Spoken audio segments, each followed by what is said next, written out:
They assemble at night, each one having prepared as diligently as possible for the time given to them before the witching hour, the hour of reckoning, the time when they begin outdoor cartoon television. Stray Cats is on the air.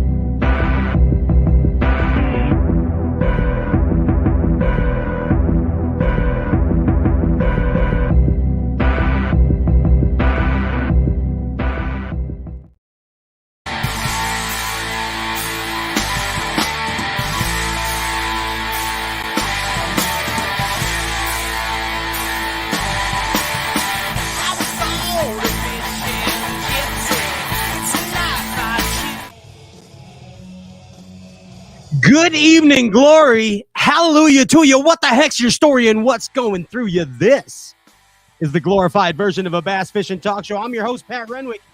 Give it up for yourself, Bass Galaxy. Hello. Happy Wednesday. Happy Wednesday. We're beyond elated tonight because first off, ladies and gentlemen, my co-host, the one and only Ryan Popcorn Whitaker. Ryan Popcorn Elias Whitaker. Hello, hello. Hey, how are you? How are you doing, Ryan? You're recovering from the sports show in Chicago. It was amazing. Welcome to the show. Ryan Whitaker, back for season 9. Skateboarder, bass fisherman, lure designer, guide, derber, and back as co-host of Stray Cats. Welcome back, Ryan. Thank you. Happy to be back. Ryan, tonight is a huge night here on Stray Cats, and I know you're always beyond honored to be part of this. We have the one and only Rick Clunn returning to the show tonight, folks. The one and only Rick Clunn. Yes. Yes, he's a derber. The Grand Inspirer, celebrating 50 years of tournament bass fishing this year. So awesome. Wow. It doesn't stop there, Bass Galaxy. I got to tell you, we went a little overboard tonight, and we have it's a little different show. We've done some interviews with Rick Clunn that we're very fond of, and we went over a lot of history with Rick Clunn. And kind of this week, we're going to try and make a fun show for Rick, is what we're going to do on this episode of Rick Clunn this time, or our Rick Clunn episode this time around. So we have the one and only, for the first time ever on Stray Cast, Melissa Clunn joining the Stray Cast show as well tonight. Yes, Melissa Clunn for the first time ever. Bass Galaxy. Nice. Yes. Melissa, there's a lot to learn about her. There's a lot to learn about Melissa Clunn. Melissa Clunn. I'm excited about all this. Hey, get this. We also have a new segment worked up, and it's called Ask Rick Clunn Anything. Wow. Yeah, you can ask Rick Clunn anything. And what we have is a possibly, there's some problems over there, but possibly a Bassmaster Opens competitor.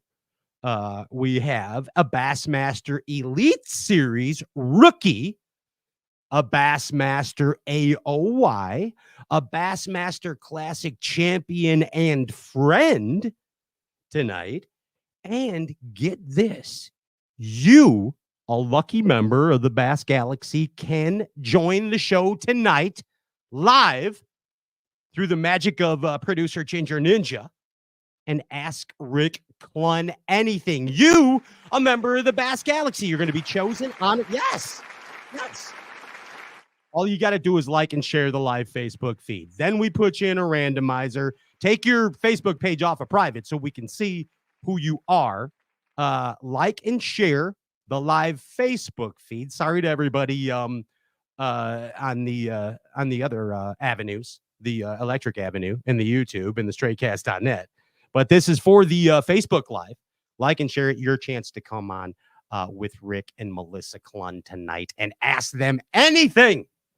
What do you think about that, Ryan? That's an opportunity. That's pretty cool. I don't know. We're giving back. Stray Cast paying it forward. right there. Speaking of paying it forward, you know who's responsible for paying it forward to the Bass Galaxy every gosh dang Stray Cash show? Who's that now? He's the best producer in the dang Bass Galaxy. It's the one and only. It's Andrew Ellenberger. He's a Ginger Ninja. NG. How you doing, bud? How are you? I'm feeling good. Rick and Good. Melissa are coming on the show with the new segment Ask Rick Clunn Anything. So it's gonna be a good time, guys. You feeling Very good, much. Jen? You got Yeah. everything in line? Well, you know. I get see through you're in the conference room in Scranton right now. Scranton, PA today. Yeah. Yep. And PA, I Yeah. see right there. For those watching. Are we live on Froggy 901 or 109? Hey, Ginge, what do you have us on now as far as broadcasting? I mean, I know we're on the Facebook Live, we're on the YouTube, we're on the straycast.net, and then shortly after every episode, what is the right word? Upload or download? Upload to every podcast platform in the continental Bass Galaxy. Isn't that pretty much it? Pretty much it. Yeah. You can find it anywhere you want. So The two anywhere big ones are iTunes or Spotify, Amazon. So you can find it everywhere. anywhere you're podding out, Correct. you can Yep. pod out to the, Yep. to the Pod stream. it out. Hey guys, while I got you together here, something horrible happened in the bass fishing community, and a great loss with WKU angler Jonathan Bryan. We our deepest condolences to the entire Bryan family and his friends, and of course the WKU students and anglers. Just a horrible event, and our thoughts and prayers are with all of you through this tough time, and let's just always remember that bass boats are fast. Yeah. And that's our hearts, thoughts, and prayers out to the entire Jonathan Bryan family. We're sorry for your loss. So big deal right there. And I know a lot of people right along with the same sentiments. Okay, on with the show, guys. Yeah. I know Jonathan would continue the bass fishing tradition. Absolutely. For sure. High school anglers. Hey, okay, let's get to it. Hey, what do you say, Andy Ellenberger? What do we have in the mix over there? Oh, look at this. Look at this. Who knows where he could be? Bass Galaxy. It's the one and only Luke Foley, the Whiskey Gypsy. It looks like you are at the home headquarters. I'm at home. Home. I could tell you're at home. Mr. Clunn's going to be on, so I can't be out in a bar or can't be. Yeah, I'm planning, hanging on every word. I canceled all plans. You're planting it tonight. So Foley, I guess you can get in on the deal tonight. So if you like and share the live Facebook feed, you have a chance to come on at the end of the show and ask Rick Clunn anything. So, Foles, I'm going to make you eligible for that. Is Courtney doing dishes back there? I hear. What is she doing? Him and Guido's story. Who? Courtney? Yeah, I hear rumbling back there. She's cooking dinner. Oh, okay. So yeah, she's shaking the tater tots right now. Yeah, that's exactly. What so get this, Foles. Here's your chance. Like and share the live Facebook feed, and you get a chance to come on at the end of the show. Anybody in the Bass Galaxy can come on and have a chance to ask Rick Clunn anything. Also, as usual, Foles, as you know, the like and share contest, a big old tin cup whiskey box of fun right to your door. Compliments of Luke Foley and tin cup whiskey, the official brown liquor of Bassin. And last, but what is going on there? What is going on? She's around the water. Here, you guys stop making noise. I got to tell Courtney to stop. Bring her over. You have to stop. Everybody wants you to stop right now, Courtney. Just get over here. Clunn is coming on, and you're making noise. We're trying to run down the logistics of what we call business here in Bass and talk shows. And Courtney's like, she's shaking the shake and bake. She's banging all kinds of dishes in there, shaking tater tots. I don't know what's going on. Clinkety. There's a lot going on. Making Manhattans. I don't know. The old rubber band around the sprayer trick again. Yeah. All right. So where were we, Foley? We got the like and share contest for the Tin Cup Whiskey Box of Fun. It's amazing. All right. Every week on the Straight Cash Show, you get a chance to get some good old goodness from Luke Foley, the Whiskey Gypsy. But get this, in honor of Rick Clunn's new sunglasses partner, Waterland Sunglasses.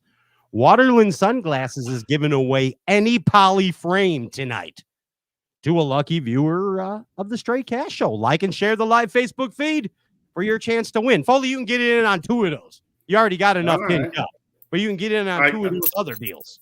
I got a fair amount of Tin Cup, yeah. Hey, so Foles, while we got you here, let's run. Hey, Ginge, you got any infomercial music? Like we can run down some stuff with Foley while we're here?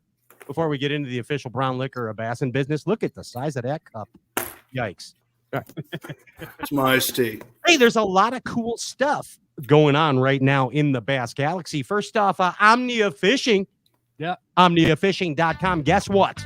Omnia Fishing has 25% off all Berkeley products. All Berkeley products. Currently. No matter what you want, Ginge. Anything Berkeley. Grit sides, dimes, hull sheds, Nessies, Maxen. Flatworms. Credges. It works. Finishers. All that. 25% off, Luke Foley. What do you think about those yapkas? That's a hell of a deal right there. OmniaFishing.com. Hey, Ryan, you're a Derber, right? Yes, Foley, sir. you're a Derber, right? Yep. Can't wait to get back at it. I mean, I know you guys both know the prowess, and Ryan is soon to know some more extreme prowess of the lithium battery. But Ryan, tell us what the folks over at Impulse Lithium got going on right now. If you're a Derber, Impulse Lithium has tournament rewards available. They're paying out $500 for any win in eligible tournaments. Any battery you buy from Impulse, go on their website, register, 24 volt, 36 volt, whatever. Register, and if you win a derb, if that derby is within qualifications, you win $500. Impulse worthy. Simple. How much you win? $500. $500 for using Impulse lithium batteries for derby. That's all right, ain't it, Foles? Oh yeah. Yeah, you need some expense money anytime. Just go on ImpulseLithium.com, register on there, win some money. Hey, Luke Foley, you ever heard of White River Knives? I have. Yeah, they're one of the newest advertising partners here on Straightcast. Ryan Whitaker has the 9-inch fillet knife right there. That's Ryan could be a hell of a hand model. You know what I mean? He's really doing a great job. You see how he did that? Yeah, it was really Vanna White. White.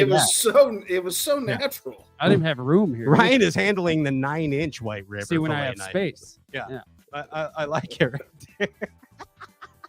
I like it right there. Hey, Foles, I got the M1 capper right here. This is my EDC, my everyday carry right there. If you go to White River Knives /stray, there's all kinds of goodness there. Check it out. Custom knives straight out of Michigan for every outdoor and indoor opportunity that a knife may bring.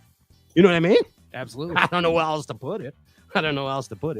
Hey, now to the man of the deal right here. Ladies and gentlemen, he is the Whiskey Gypsy. It's Luke Foley, and every week here on the Straight Cash Show, he comes aboard the crazy train and gives us the Tin Cup Mountain Whiskey word of the week. And whenever you hear that word, you take a little sippy of whatever you want to take a sippy of. It could be a cafe con leche. It could be an ice cold Coca-Cola. Or Ryan Whitaker, it can be a Tin Cup Mountain Whiskey, the official brown liquor of Bassin. Luke Foley. Cheers. We have the legend, Rick Clunn, on tonight. We have Melissa Clunn on tonight. We have a Bassmaster Classic champion, an AOY. We have an elite rookie, and we have a lucky Bass Galaxy viewer. What is the Tin Cup Whiskey word of the week? With all that being said, a legend, of course. Legend. Because that's what you have in Mr. Clunn coming on. It can only be legend. It can only be legend. Because he's not of this earth. He is of another element. Whenever he absolutely is. The multiverse.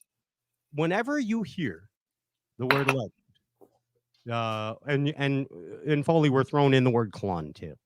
That'd be great. Yeah. Whenever you I don't hear want to that, go to work tomorrow. yeah. So Luke Foley again is calling anybody off of work. So if you hear the word Clunn or you hear the word legend, take a sip. And again, please sip responsibly, whatever you choose to sip. And again, Luke Foley is calling everyone off work tomorrow. Slide in his DMs if you need assistance. Yeah, and for anyone counting, we're on 9 already. So, we are. Cheers. Yikes. Catch up. Hey, again, want to remind everybody your chance to talk to the legend tonight live here on the air. Like and share the Facebook feed. Andrew Ellenberger, the Ginger Ninja, is going to bring you in through a randomizer to talk with Rick and Melissa Clunn. Also, we have a Bassmaster Classic champion, AOY, Elite Rookie, coming on too with you. Hey, like and share the live Facebook feed, Tin Cup Whiskey and Waterland sunglasses, all that and a whole bunch of bass and goodness. Guys, you want to put the power poles down and get this deal going? Hang on, I'm liking and sharing. Are you wait? Okay, go ahead. You're ineligible. I'm doing it. Is that a word? Ineligible. You never know. That's a word. You can't win if you don't play. So I'm playing. Put the power poles down. Don't go anywhere. We're coming back with the legend himself, Mr. Rick Clunn and Mrs. Melissa Clunn. Be right back.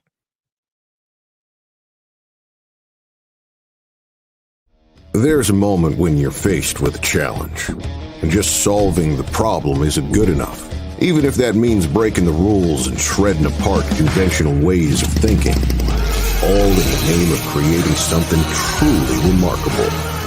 With this much control at its command, we didn't stop with just one. We created 2 incredible trolling motors. Introducing the new Power Pole Move brushless trolling motor.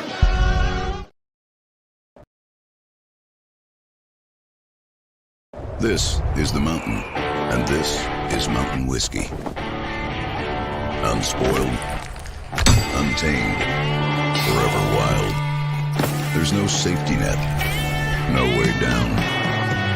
Up here, it's just man, and the mountain, and his tin cup. Tin Cup Whiskey. Mountain whiskey. Want to know the difference between power bait and other soft plastics? Ask the fish. Berkeley scientists have thousands of flavors tested on thousands of fish. Natural, man-made. Every bait that's ever hit the water. No matter the shape, size, or color, power bait is the only one that is scientifically proven. Fish bite and will not let go.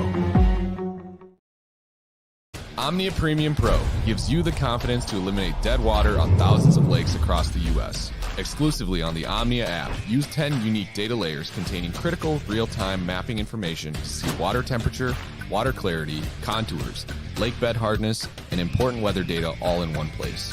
Matched with Omnia's loyalty credit program on all your tackle and gear needs, this is the only app you need in your arsenal for success on the water.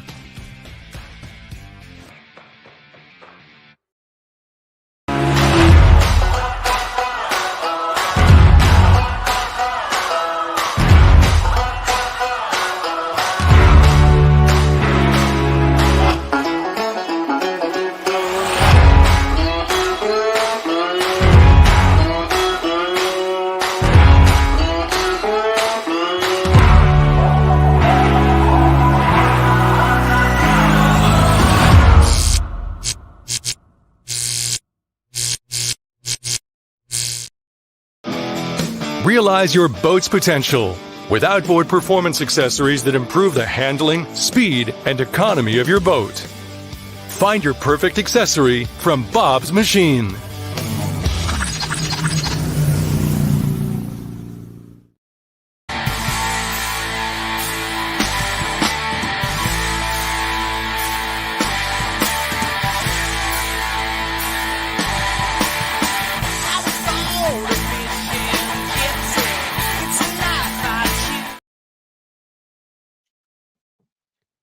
Welcome back.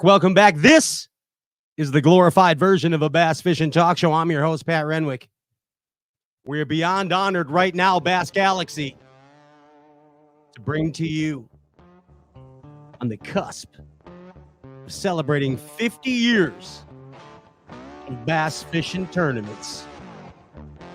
Ladies and gentlemen, Bass Galaxy, we bring to you the one, the only, the legend, Mr. Ricky Clunn. Yes. Ladies and gentlemen. Thank you. Thank you, Ryan. Hey, it's good to see you, Rick. Welcome back to the show. Well, thank you. Yeah, this is kind of a new version of it for me, too. So it's always something new, which is kind of good. Yeah, Can you hear me? Okay. I can hear you really good, Rick. You hear Okay, loud and good, clear. good. Loud and clear. And you look good there in the Rick Clunn cap, too. I like it, the signature cap. Pretty cool, man. Hey, Rick, I got to tell you, it's pretty exciting for us as bass fishing fans, and I'm sure you as well. 50 years of tournament angling. That's wild. Incredible. Wild. It's wild for me. I mean, it's so really beyond comprehension. I mean, even when you say it, I just kind of almost, myself can't believe it, that I've been able to do something that you love to do and you still love for that long. And so it's amazing. I know it provokes a lot of questions because I'm not supposed to be doing something that long. Yeah. I am. Speaking of that's a perfect segue, Rick, because I call you the grand inspirer of bass fishing. I appreciate it. Well, you really are to so many. But also there's a rock and roll band that has inspired so many people throughout history, and that's the Rolling Stones. You heard of that little band, haven't you, Rick? I missed that era. I hate to admit it. But you've heard it. No, I was more into the Cat Stevens. Oh yeah, I like it. Yeah. I like it. Well, I like words that I can understand. And back then, rock and roll, I really couldn't. I was fishing. Yeah. Melissa even gets on me sometimes. Don't you know who that band is? And I go, no. She reintroduced me to the Eagles, and I love the Eagles, but I don't really until she reintroduced me to them.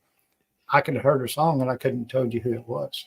Wow. And especially like a band like the Rolling Stones, you can't understand half of the stuff they say anyway. But I mean, you know who Mick Jagger is, of course, right? I mean, come on. I definitely seen pictures of him. Yeah. He kind of looks like I do on camera. He looks like he's been in the sun and the weather and the cold and the heat, and everything. Well, you're well seasoned, both of you. There's no doubt about that. That's what happens. But the reason I bring all this up is the Rolling Stones have a song called Satisfaction. And in the song says, I can't get no satisfaction. And in an interview after the Rolling Stones 50 years, they asked Mick Jagger if he had found satisfaction in his music career.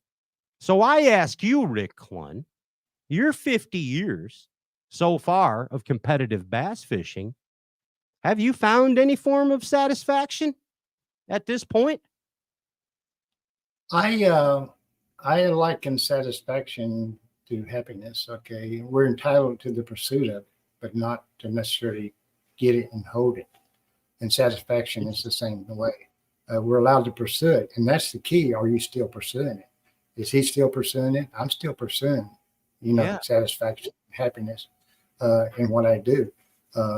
That's why, I can say that I honestly still love to do what I do, because what a lot of people don't know about Rick Clunn is that I'm not a whole lot different than you. I'm a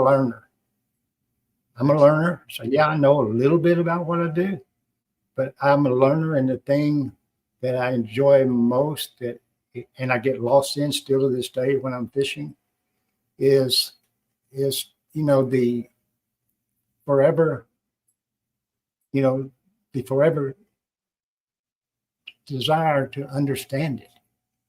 And it's constantly, I'm trying to always continue to understand it. And every time, and everybody, talks about the new kind of fishing that's going on and the new methods, but that's exciting to me because it shows me again that you always should continue to be a learner, because so much of the new ideals are displacing the old ideals, and probably better is that I don't want to hear anything about it doing away with certain styles of fishing, because that's essentially censoring knowledge, and I think that's a mistake. Can you kind of watch out for the extremes at one end or other? Like, let's use the Alabama rig for an example. We immediately, everybody wanted to kind of outlaw it. But the extremes, should you have 15 baits on you're trying to cast out there at one time? That's kind of extreme. Okay. So yeah, maybe we need to taper back on that. But as far as completely doing away with it, I think that's a mistake. Yeah. Yeah. It's, and there's a lot of evolution, of course, in the sport right now. And obviously you've seen a tremendous amount of it. I found it interesting how you answered that question too, Rick, because it kind of did. Would you like to hear how Mick Jagger answered that question if he'd found satisfaction? Yes, absolutely. So, I'm sure he has a tremendous amount of wisdom. Yeah, he's been in his field a long time too, and he said he's emotionally, or no, it says sexually and financially satisfied. He said. So financially and sexually satisfied, he said, and emotionally and philosophically trying. That's how he emotionally and philosophically what? Trying. So still learning, in other words, still learning. And and it gets back to, and I think that's basically saying the same thing I said, or what our founding fathers said. We're entitled to life, liberty, but they didn't say happiness. They said the pursuit of it. The pursuit. Excellent. Okay. That's beautiful. Right. That's a lot of wisdom, and I think that's what he's basically saying with the emotional, philosophical part. That's a never-ending journey. It's constant learning. Yes. Yeah. 100%. Now here's another interesting part that I thought it was another answer to the question. They asked him when he's going to retire. 50 years. When are you going to retire, Mick Jagger? And he said, "Come on, mate. Blues musicians keep playing till they can't play no more.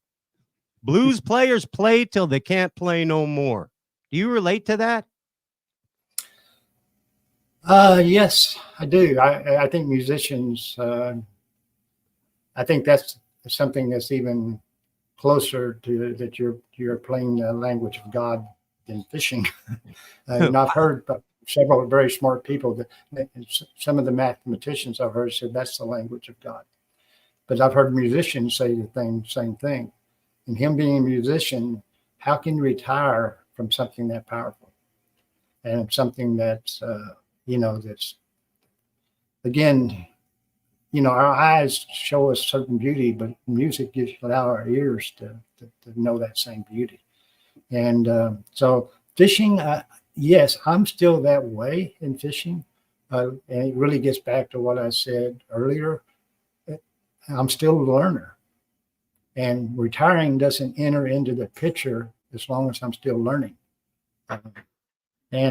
So, as long, and I still get lost in that journey and searching for, figuring it out. Because all people are here listening, and everything I say is just my view of it. It's certainly not necessarily, the right view always. And I'm still searching for the right view. And that I'm very Taoist or Buddhist in that area, in the sense that as human beings, it's a mistake to remove yourself from life prematurely. We should be contributing to those people around us, to our culture, to our tribe, to our society, till the day we die. Unfortunately, retirement is a tragedy the way it's been presented in this country. And the tragedy is, it's okay. Don't get me wrong. It's okay to retire if you've got something you want to go and do, and something you haven't been able to do, and retiring will allow you to do that. That's great. But if retiring means you don't have anything left to do, that's really sad, because we have so many people. No, we have so many people out there that are incredibly gifted that are forced to retire, unfortunately. Yeah. Right. And you say you keep mentioning learning, and I love how you keep doing that, Rick. And you've taught us before on this show many times and throughout your career that you learn from mistakes, as cliche as that is. But you've also taught us that you learn in your career from other people's mistakes. Isn't that true, Mr. Clunn? If you look through these 50 years of bass fishing, you kind of have to look at the whole thing as a perspective. Can you think of examples of a mistake you may have learned from, and also a mistake that you may have seen someone else make and you learned from? Again, this is not going to be a great tip on how to catch fish, because we all make mistakes. We all make mistakes in those areas. But the saddest mistakes that I have witnessed and that have reinforced something I don't want to be is the way we treat other people in the boat. That's just a microcosm of the way we treat people in life. And I've seen all levels of it.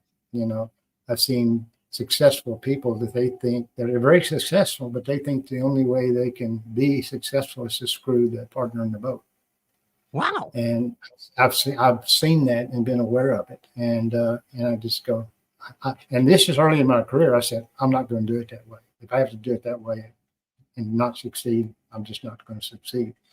But it convinced me. And now, as time has gone by, I have observed equally successful people that it wasn't at the expense of those other people. They elevated those other people with their success. Jerry McKinnon, Forrest Wood, people like that. They actually, they were very successful, and yet they elevated those around them as well. So that's probably the greatest. And I saw that early in my career as a tournament when I watched one angler win in the tournament, and his mentor got out of the boat when they pulled up, and his partner, this young angler that won, his partner got out and shook his hand and said, "I've had a great day." And anyway, his partner walked off, and this young angler who won the tournament, this mentor walked up and he said, "If I ever again hear one of your partners shake your hand and say he had a great day, you effed up." Wow. He said, "Never." He said, "If you want to be their friend, you take them out to eat and buy them some drinks that night. But when you're in that boat, you don't be their friend." And it stunned me. It really did. Interesting. And so that's probably the biggest thing I've learned from other people, what I consider other people's mistakes, is how you treat those other people. And that just expands through the rest of life. Yeah, a variation of the golden rule, perhaps. I mean, yes, it is. Simply put. Yeah, amazing. There's something I got to ask you about, Rick, and I need you to go back 50 years. Okay. Can you do that in the time machine right now? Maybe go back 50 years. And this is something. If it's where I caught a fish in the cove, yes. I don't know about anything else. Well, here's the deal. I remember you saying that when you started tournament fishing, that I don't know if I'm going to say it right, but I kind of interpreted it as maybe you didn't feel that you fit in, and you had to try and fit the mold of a stereotypical fisherman that they wanted you to be. What is that? What does that mean? I don't know who you're referring to as who they wanted me to be. I don't either. Or who I wanted to be. Okay. Because I my dad loved sports. I loved sports. I wasn't a great athlete, but at the same time, it's kind of Nacho Libre. Have you ever seen that movie Nacho Libre? Yeah, yeah. Where he's the priest and he's watching Ramses, the great famous wrestler. Yeah. And he finally says, he's telling this little nun, he says, I just want a little piece of the glory. Yeah. Well, that's that's kind of the way I was. I watched other sports. I watched golfers and I watched football players and basketball players. And all of a sudden I watched Bobby Murray in 1973, I think. Not 73. No, it had to be earlier than that. 71, 72. Win the Bassmaster Classic. 71. And Lake Mead in Nevada. And then it hit me. That's what I want to do. I want to become, and so I left something that was considered at that time the greatest job in the world, the second largest computing center on Earth. Yeah. Only NASA was bigger. And, and insurance, retirement, and all those things that that society says you should want. And I was headed that way. And I left it and I gave it all up and to go fishing. And it did bother me for quite a while and again, it was another movie I watched, Brother, Where Art Thou? Yeah. One of my favorites. Yeah. Where his daughters come up to him after his wife had left him and said, and you're not bona fide, And so in fishing, I kind of worried about that early on, because even when people asked me what I was doing, I would go, they didn't understand. There was no such thing as a professional angler. They would think you maybe ran a shrimp boat or you caught catfish and sold them, and then, of course, I remember one time in Lake George in Florida, in one of my very first tournaments, going down there and pulling in this canal. And I'm young. I'm in my late 20s, early 30s, pulling in this canal. And this guy walks out, and it's the middle of the week, and I'm fishing. And he goes, what are you doing? And I said, well, I'm fishing, blah, blah, blah. And he goes, how old are you? And I said, and he says, well, what do you have for a job? And I go, this is it. And he goes, really? So why don't you go get a real job, son? You just, and so, and everybody has kind of looked at it that way. And I had heard. Sorry to cut you. I had heard a story that your daughter had told about her. The teacher asked her, if you want to tell the story, go ahead. But I mean, the teacher had asked, what does your dad do for a living? And she said, fisherman. She said, no. That's a hobby. What does he do for a living? A fisherman. Well, that had to have been brutal to try to explain to people. That it's hard enough now, but I mean, at least now you can look things up and say, yeah, there's some money you can make. But I mean, then it's like, well, there is, but there's still not a lot. You guys know that. And right. I mean, I really feel for the anglers nowadays. One of the things I'm most grateful for in my career is that I didn't have a credit card. Wow. Because those credit cards just eat your lunch nowadays. I mean, I went to a lot of dangerous. Yeah, I went to a lot of tournaments with enough money to get there, but if I didn't win a check at the tournament, I didn't have enough to get back. I was going to have to stop and work on the way back home. That was still better than running up these huge bills. I think I look back on it. I'm kind of grateful for that. But and I guess my third year, I was fixing to fish the Classic in 1976, the one I eventually won. And I was totally broke. And I lost my house that we had built when I was still working for Exxon. And by everything you can measure a human by, I was a failure, socially speaking. And I'd lied to myself that I'd go back to Exxon after 3 years. The business administration in college said, hey, give it 3 years, and then if you don't work, do something else. And so I kind of lied to myself that's what I'd do. But that when that happened my third year, and I was totally financially a failure by all the measurements you can measure yourself by, the strangest thing was I liked myself more than I'd ever liked myself in my whole life. Wow. And it just hit me. I like myself. I'm not quitting. I'm not going back. That's awesome. And I ended up winning that classic in '76. Of course, you know what that did. That turned everything There's no around. going back. And then not too bad the Yeah. next year either. Yeah. You won in '77 also. Unreal. Right. Yes, I was 76. Always said, it's kind of pompous of me to say, but you remember back then the classics were all secret. We didn't know where we were going until we got 30,000 feet in the air. That's right. With 10 pounds. And when I figured out pattern fishing, and that's really when it hit home to me and how important and valuable it was, I said, if they hadn't changed the classics to telling us where we were going ahead of time, I would have won every one of them. Because I was first, second, and third. And in the second and third ones, they had started telling us ahead of time where we were going. I'm not against them doing that, because certainly that was important to the growth of the sport. Sure. The fans could show up because they knew where you were at. The media could show up.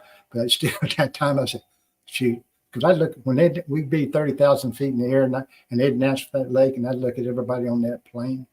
And I'm talking about the big names. And I saw how scared they were. I said, I got you. I got you. So I knew how to win them. And because those were all fall events, and they were all on man-made lakes pretty much. So that became a pretty easy pattern for me.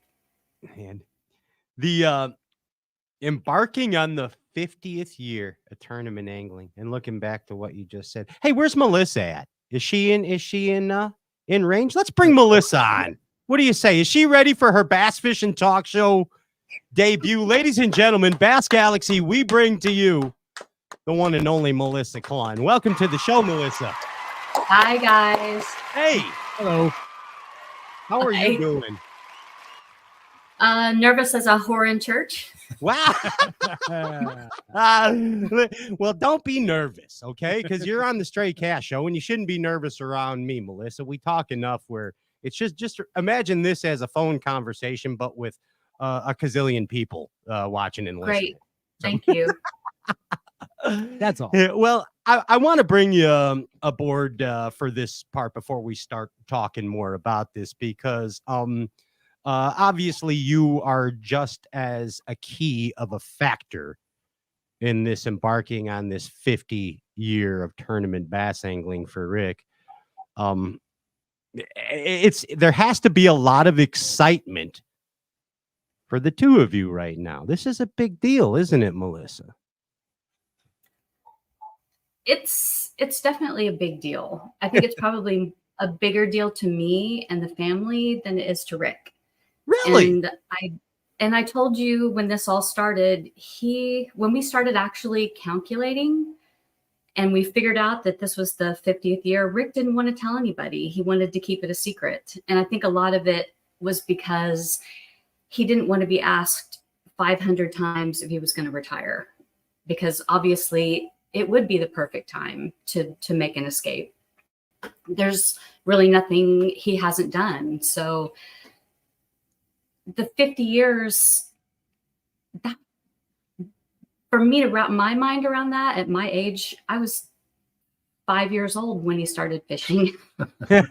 Yes. I know how long my life feels to me, and to think that he has done one singular thing for that long it's insane. It's insane. And he's no less motivated now than he was then. He's completely ate up with it.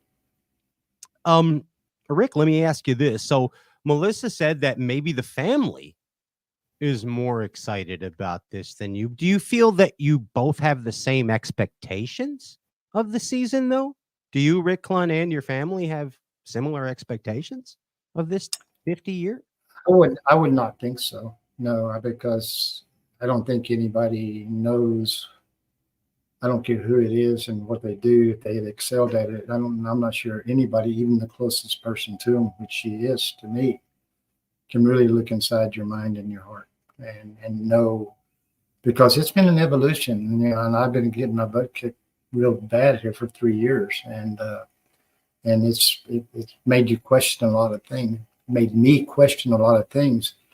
But the one thing that it does has kind of told me at the same time is, It's an opportunity to learn. It's an opportunity to change. You can't continue. I'm amazed I've been able to do what I do and what I've been best at for that long.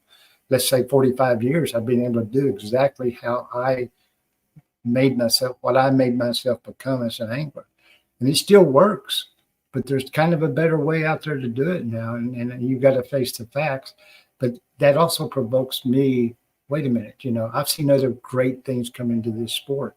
Let's just use, and this is a smaller example, but when Dave Glebe and Dee Thomas and them brought flipping to the sport, when they came east, they killed us.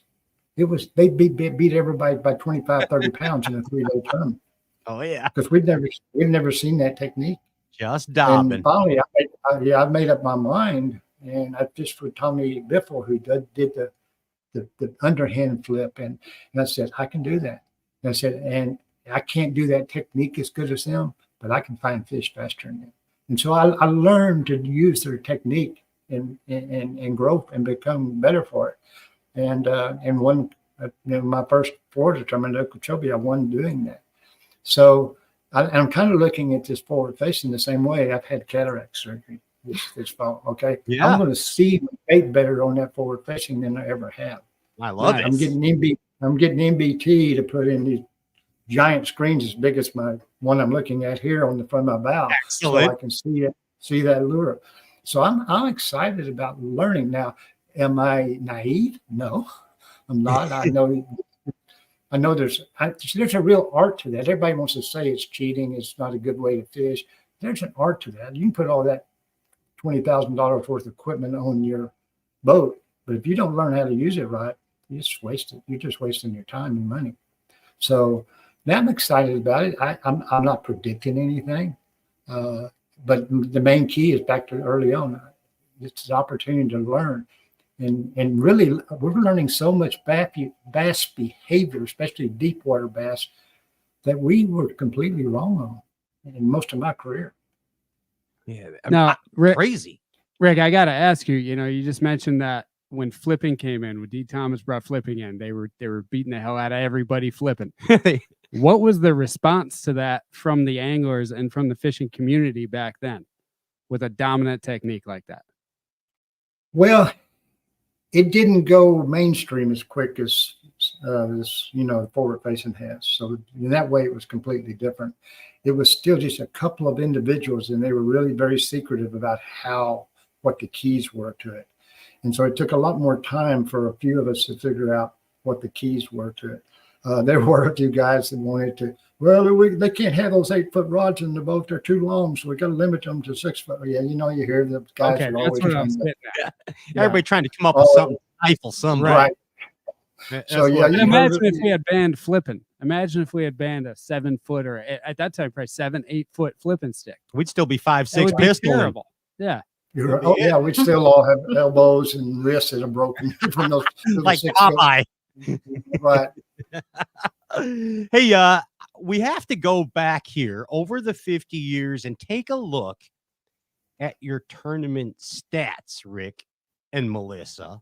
Wait till you hear these stats here. Now, you guys know Ronnie Moore. We probed him for some stats, some heavy probing of Ronnie Moore. He was probed. And I got to tell you, Ryan found some stuff out about Rick that there's some very impressive stats, and you'll like this, Melissa. Yes, Melissa, you were talking calculations earlier. This is going to fit in perfectly.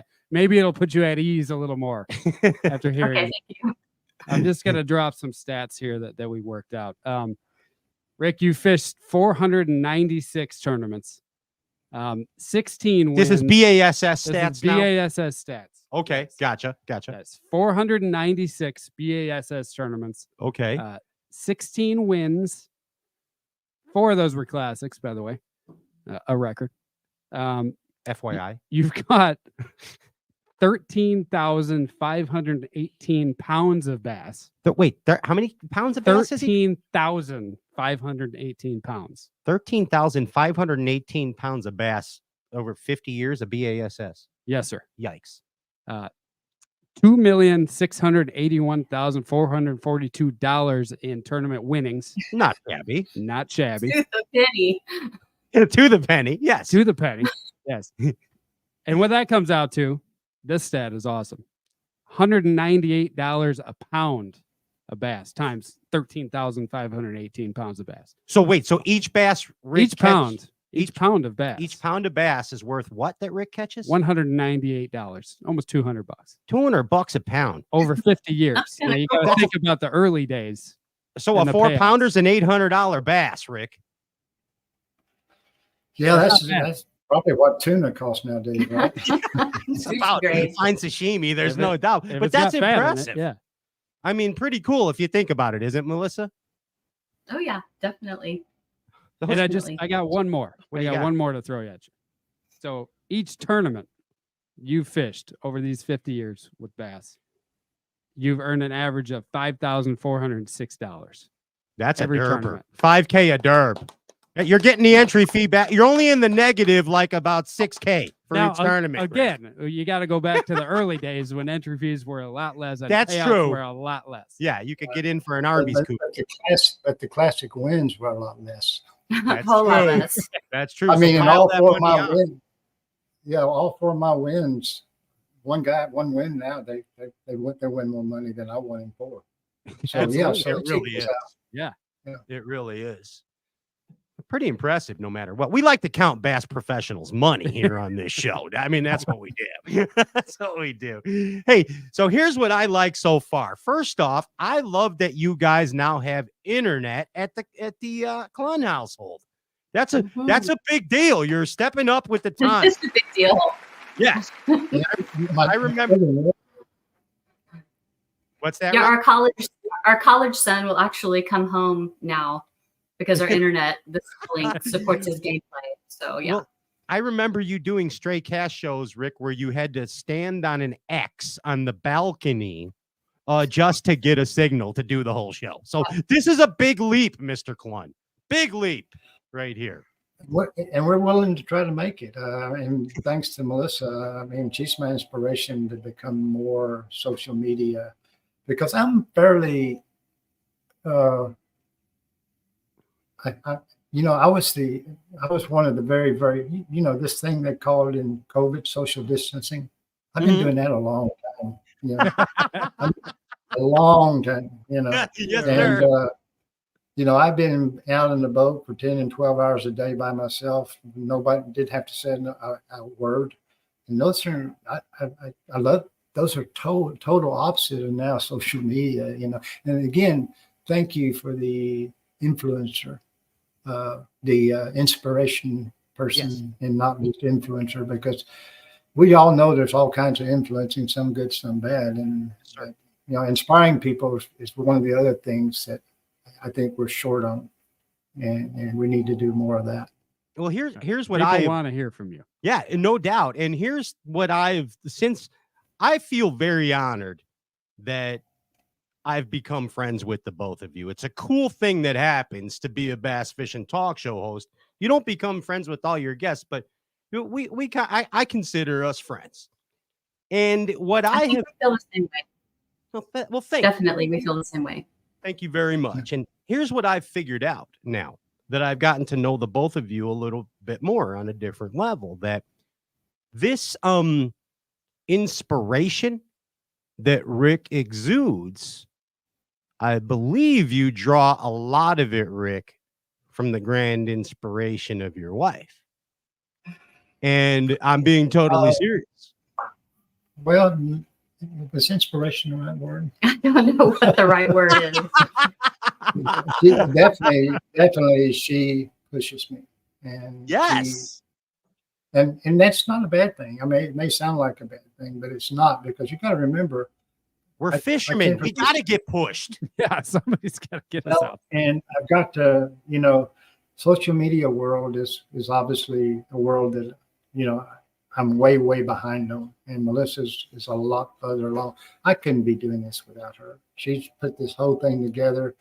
She understands more about, the way to do it. And again, at this stage in life, I don't know how long. Everybody's going to know how long you can continue to do this. I cannot answer that. I don't know. It's a day-to-day, year-to-year thing. But I know I don't want to ever leave fishing, and so we need to explore all the other possibilities. And she is really the big mover and all of that. And it's not really that for me, though. What do you mean? I think people know who Rick Clunn the fisherman is, but my goal is to show Rick Clunn the human being. Love it. Love it. When I first met him, I didn't really know what he did for a living. When people started kind of telling me who he was, it scared the crap out of me. Yikes. But I live with him every day.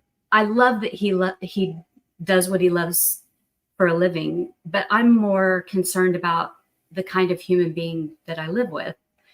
And watching him over the almost 27 years of our marriage, he doesn't just grow in bass fishing. He grows as a human being. He grows as a dad. He grows as a husband. He grows as a friend.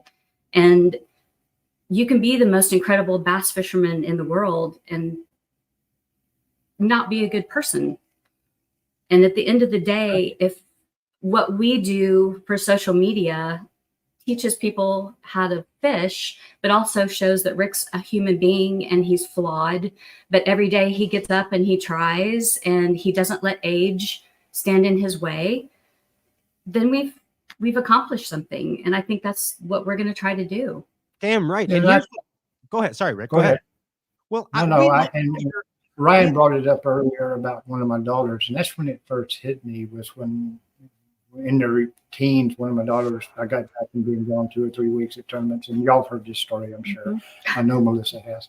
Yeah. And she sat in my lap, and she always gave me the cold shoulder after I'd been gone a while, but she still sat in my lap.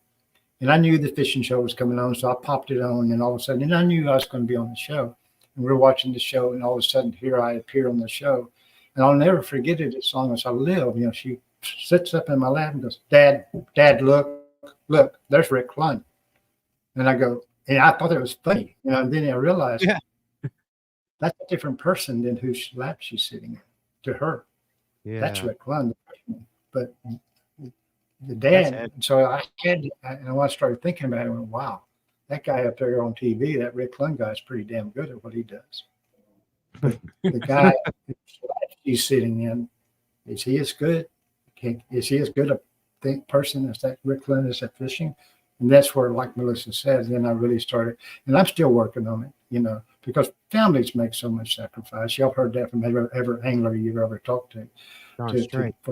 It's just not what I do as fisherman. It's anybody that excels in making, surviving on this planet has to really commit a lot of time and effort and sacrifice. And often it's the family that gets most of that in the beginning. The whole time. Throughout the evolution. Well, we are enjoying the fact that you're bringing this YouTube deal. You're showing us other sides of Rick Clunn. And then, like, I love the Balsa B3 thing you just did. That's one of my favorite baits of all time. The old Balsa B3 video. Love it on the YouTube. Also like that you're kind of, I don't know, how do I put this? Getting out there more with your sponsors. And I just saw you had a real cool post. You have some new advertising. Or not, we have advertising partners. Bass fishermen have sponsors. Yeah, well, still, it's all the same, isn't it, Rick? Basically, yes. You have some new sponsors this year, and we have a mutual sponsor now at Waterland Sunglasses, and also you picked up the 6 cents. So congratulations on that. That's awesome. So get this. Yeah, I would be amiss, Rick. Go ahead. I have to say, well, Zach wants us to, and I'll tell you what, the finest opportunity. Well, there's a couple fine opportunities tonight, but all you have to do is like and share this Facebook feed, Rick. I don't know if you know this, and you can do it too. What the heck? And you can be eligible to win a pair of Waterland Sunglasses. Compliments of Rick and Melissa Clunn and Waterland Sunglasses. So like and share the live Facebook feed. Also, before we get going, in the randomizer at the end of the show, we are also going to pick a lucky viewer from the Facebook audience to come on and ask Rick and Melissa anything in our Ask Rick Clunn Anything segment. So, Rick, I tried to make it fun for you tonight. So I got a Bassmaster Classic champion, his buddy.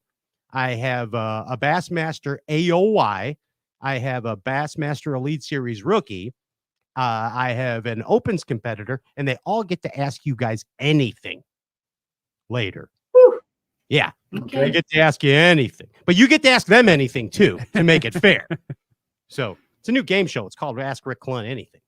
That's what we got going. Okay. But here's the deal. So, I mean, we're excited about the new 24 year. You got Waterland. You got 6 Cents. What else is brewing with you, Rick? I saw something about the Trickster.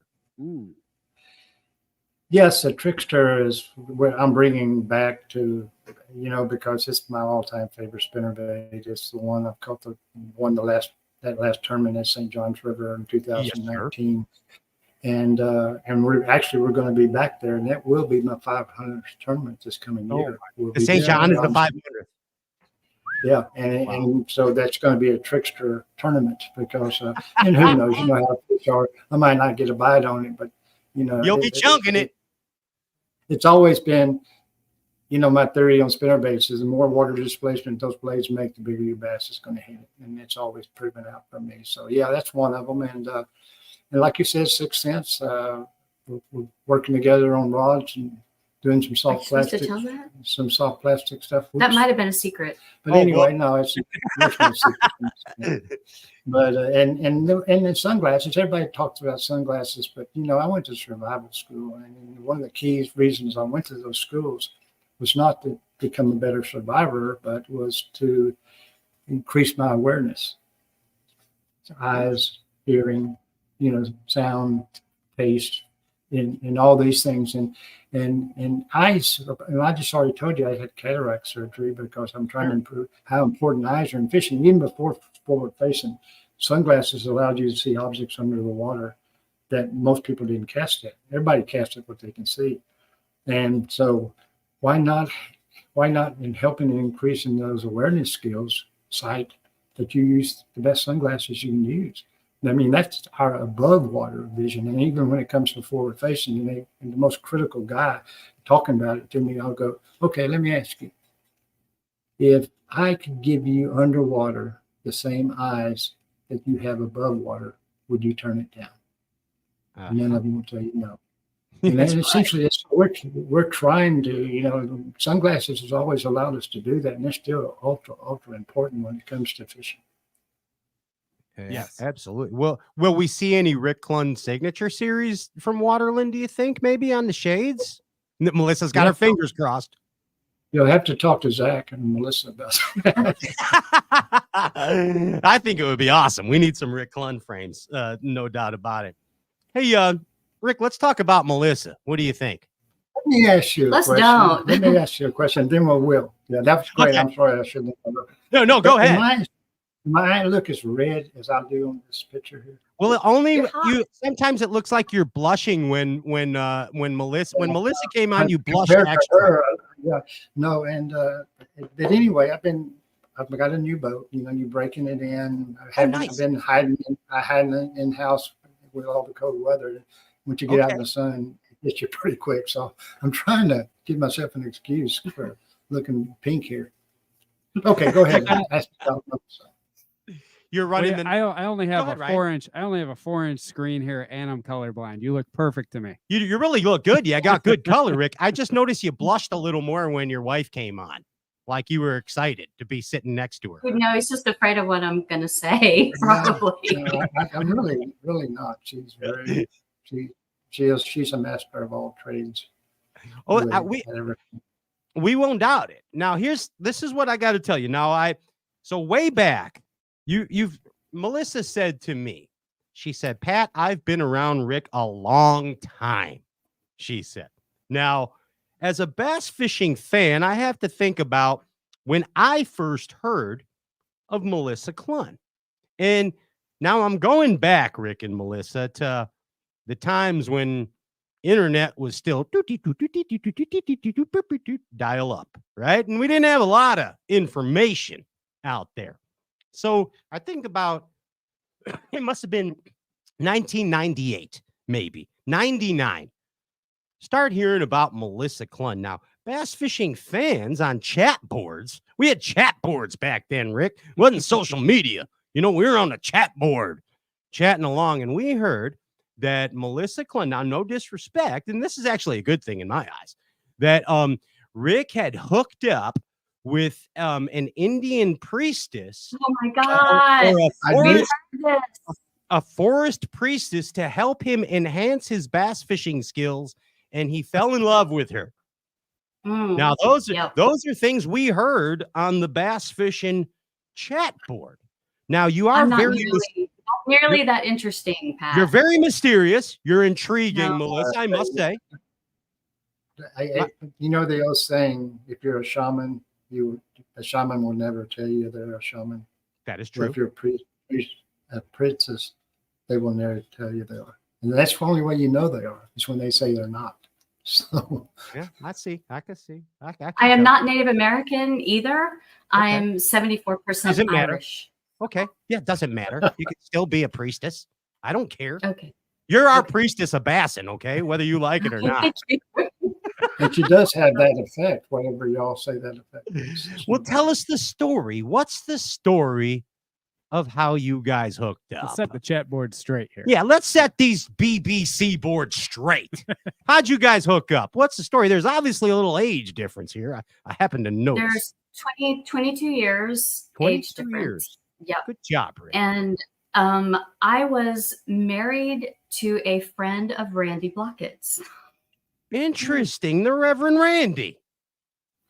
So I came to a tournament on Grand Lake after pre-practicing, I believe, with Randy for that tournament. I can't remember I know it's crazy, but Randy's parents owned a trailer in Grove, Oklahoma on Grand Lake.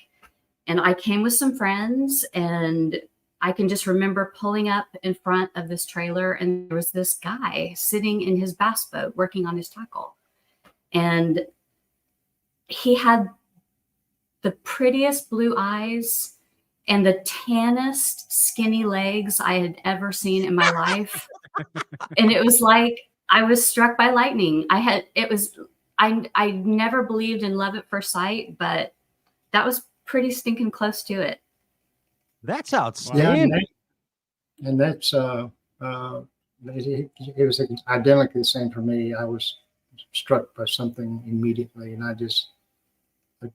she was from that day to now, she was in my mind, my heart, and everything else. And I think hope always will be. And we confused the heck out of our parents because they're my age.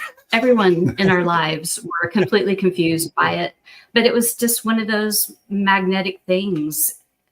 We rocked everybody's world around us to be together, but when you fall in love, sometimes that's just what happens.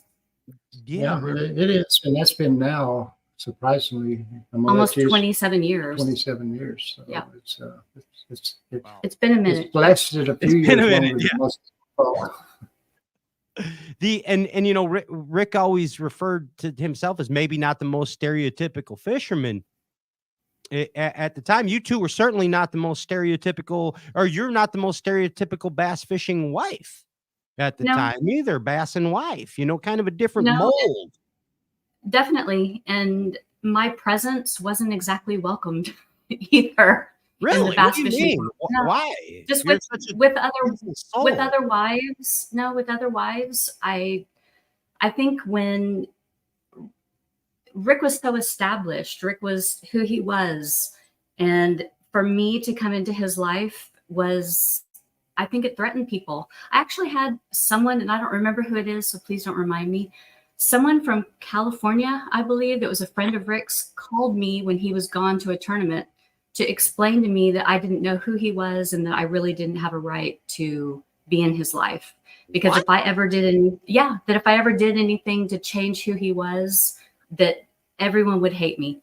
So yeah, in a microcosmic example, we in fishing were kind of the same thing that Taylor Swift and Travis Kelce there are. you go.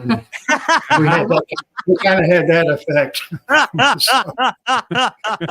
In the Bassin world back in they kept going, it's going to run him. He's never going to be able to exactly. do it. So and it wouldn't last. It's not going to last. And like we said, it's 27 years, and we've tested it. But that's good because I like I like a strong woman. She's definitely Yeah. I mean, in 100% evident.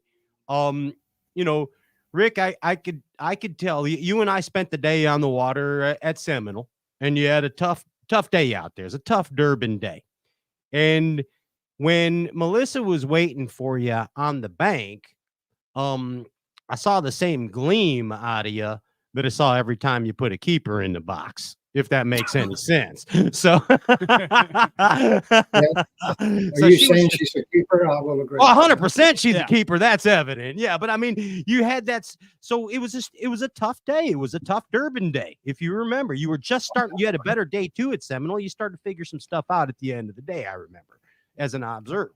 But I mean, you weren't necessarily, you were in a good mood and everything, but you just weren't. Let's go back to the beginning of the show. Satisfied, as I may say. And then you see Melissa at the bank. And it's like, Rick lit up again. You got a second wind. It was evident and clear. It really was. I noticed. It's pretty cool. No, and that's true. One of the biggest moments of my career was when I caught that in 2016, when I had that 30+ pound string on this third day of the St. John's tournament. Yes, sir. And Melissa and them were flying in, and I called and said, where you at? I got a giant string today. They weren't there yet at Pulaski. And she says, we just landed. And I said, get here as quick as you can. I have a giant string. And so I stalled, I pulled in, checked in, but I didn't go to the doctor to take my fish out. And they kept going, Rick, there's only 10 people left. You got to get up here and take your fish out and get ready to weigh in. And I'm looking for them. And the first thing I finally see is River, my youngest son, had one of my jerseys on, and I see him running through these thousands of people fighting his way down. Yes. I can't tell you, talk about the energy that gave me. And of course, Melissa is shy, and I couldn't find her. I got on stage and she was hiding under a tree out there. So those are moments you don't ever forget. Oh yeah, I mean, unreal. What talk about the energy and Bassin. Melissa, I know you figured this out early.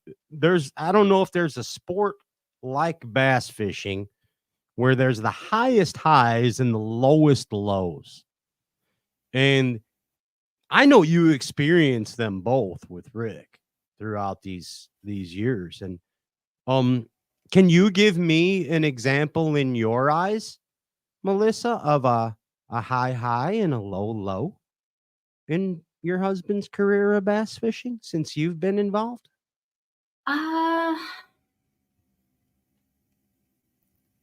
highs would probably be the wins in 16 and 19. Yeah. I just think there'd been a lull, maybe, if we want to say that out loud, leading up to that. And at his age and everything that happened with MLF, those wins were at mentally just the right time and in just the right way. And I think those were, for us especially, really special. And as far as a low, I would probably say the first year he didn't make the Classic. That was tough. That was really tough. But I think the one thing I've learned over the years, it's not exactly disconnecting myself from it, but it's not letting the high highs and the low lows affect me, because I have to treat him exactly the same no matter what, because it's not fair to be better to your man when he's fishing better and be hateful to him when he's not. That doesn't make any sense. You got to spiritually, physically work that out within your own mind as a wife. You got to treat them the same all the time. Amazing. Yeah, amazingly said. Love it. I love it. This is about to be a huge year of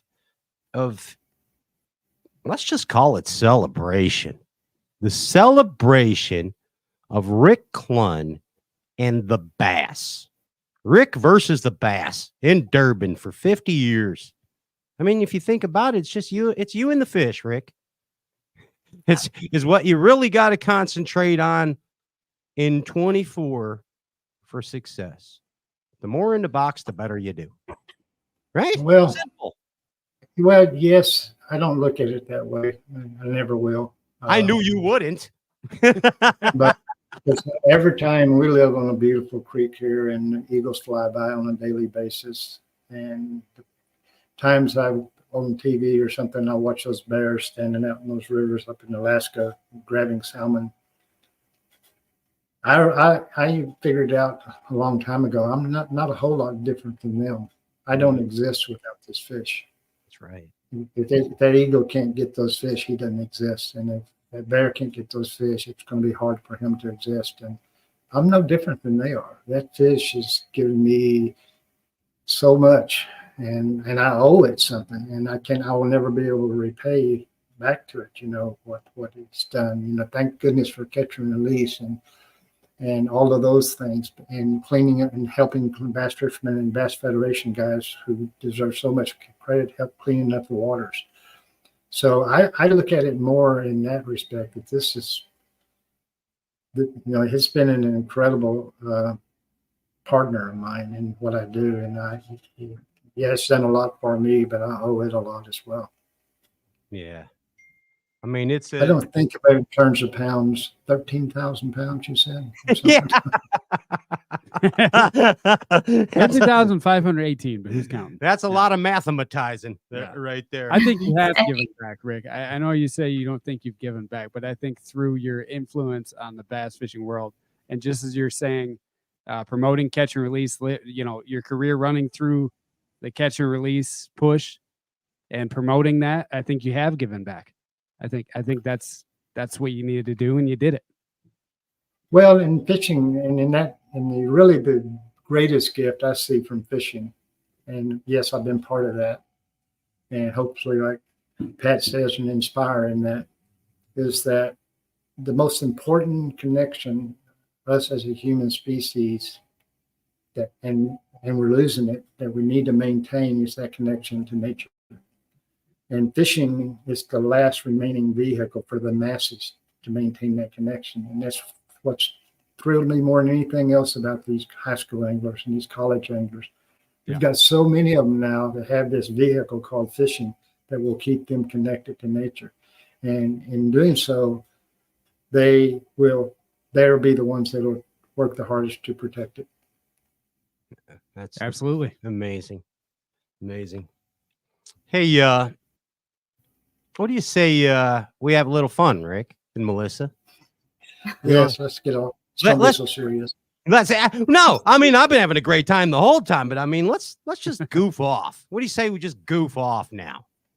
Are you ready? You want to be goof off with me? All right. Well, let's play a game show. I don't think we've ever played a game show with Rick Clunn in the history of Stray Cast, but this is just this is like a different kind of show, and we're happy to have Melissa here too. And this is called Ask Rick Clunn Anything. Ask Rick Clunn anything. All right, Ginger, we got any Ask Rick Clunn Anything game show music? Yes, it's time to play Rick and Melissa Clunn, where we have a Bassmaster Elite Series rookie, a Bassmaster Classic champion, his friend, and a Bassmaster AOY, and of course, you, a lucky member of the Facebook audience. All you got to do is like and share the Facebook feed if you haven't already. So the first contestant on Ask Rick Clunn Anything, who does the Ginger Ninja, Andrew Ellenberger, Stray Cast producer, have lined up for us here first? Who could it be? Let's see. Ladies and gentlemen, welcome to the show, Bassmaster Elite Series rookie Ben Milliken. Hello, Ben. What's going on, guys? How are you doing? I'm doing great. I'm honored to even be sharing the same screen as the great Rick Clunn. Amazing. And you guys are teamies. Okay. Very yes. exciting. We can't wait. I have a question for him first. Oh, Okay. wow. Okay, go, Clunn. Go. Am I still the Earth Warrior? Oh, 100%. Melissa pulled up that interview. You and your buddy came up to me, and it's been a few years back, and y'all brought that up. So, we did. That was the I don't very know if you first. remember. Absolutely. That was the highlight. That was my first Bassmaster Classic I attended at Grand Lake in 2013, and we were lucky enough to find Mr. Clunn at the I believe it was the Wright and McGill booth. We came and we had flipped through the program, and we found this awesome playing card looking picture. Oh, I remember it. Yes. Kind of drawn up with Rick as the Earth Warrior. Yes. And we brought that up to him and talked to him, and he was kind enough to put up with our shenanigans at the younger age and impairment that we might have been in at that point, and signed it for us, and we got a good picture and everything. That's outstanding. Does that interview still live on the YouTubes? I found it the other day. You did? No, you guys. It was more you guys in the parking lot teasing about. Oh Rick God, yes. Yeah. That's an oldie. What year is this? Oh, it was the classic. I mean, yeah, that was the classic. But the video that we talked about it, we were also very impaired, and it was one of the first Milliken fishing videos ever. Okay, so right off the bat, Rick Clunn changes the rules, which he should, because he's Rick Clunn, and he asked the question first. I love it. So point goes to Rick and Melissa Clunn so far in the Ask Rick Clunn Anything game show. Touche, Mr. Clunn and Melissa. Boom! He chirped Milliken right away. That's the greenhorn. That's the rookie, the freshman. You got to haze him, Rick. Seriously. Haze the guy. No, I'm ready for this now. Okay, Ben, bring it on. Okay, but you got to ask Rick Clunn anything, Ben Milliken. All right, Rick. So in all the years traveling around fishing BASS, obviously you've seen everything from the start, all the different changes that have been going along. And my first year, I'll be on the Elite Series. Last year was kind of my first year doing this full-time professional touring angler lifestyle. And you get so busy, and all you can think about is the next cast, the next day, how you're going to make it through that next day. What is the one thing in all of your years traveling around fishing these tournaments that you would advise someone in my situation not to take for granted? Ooh.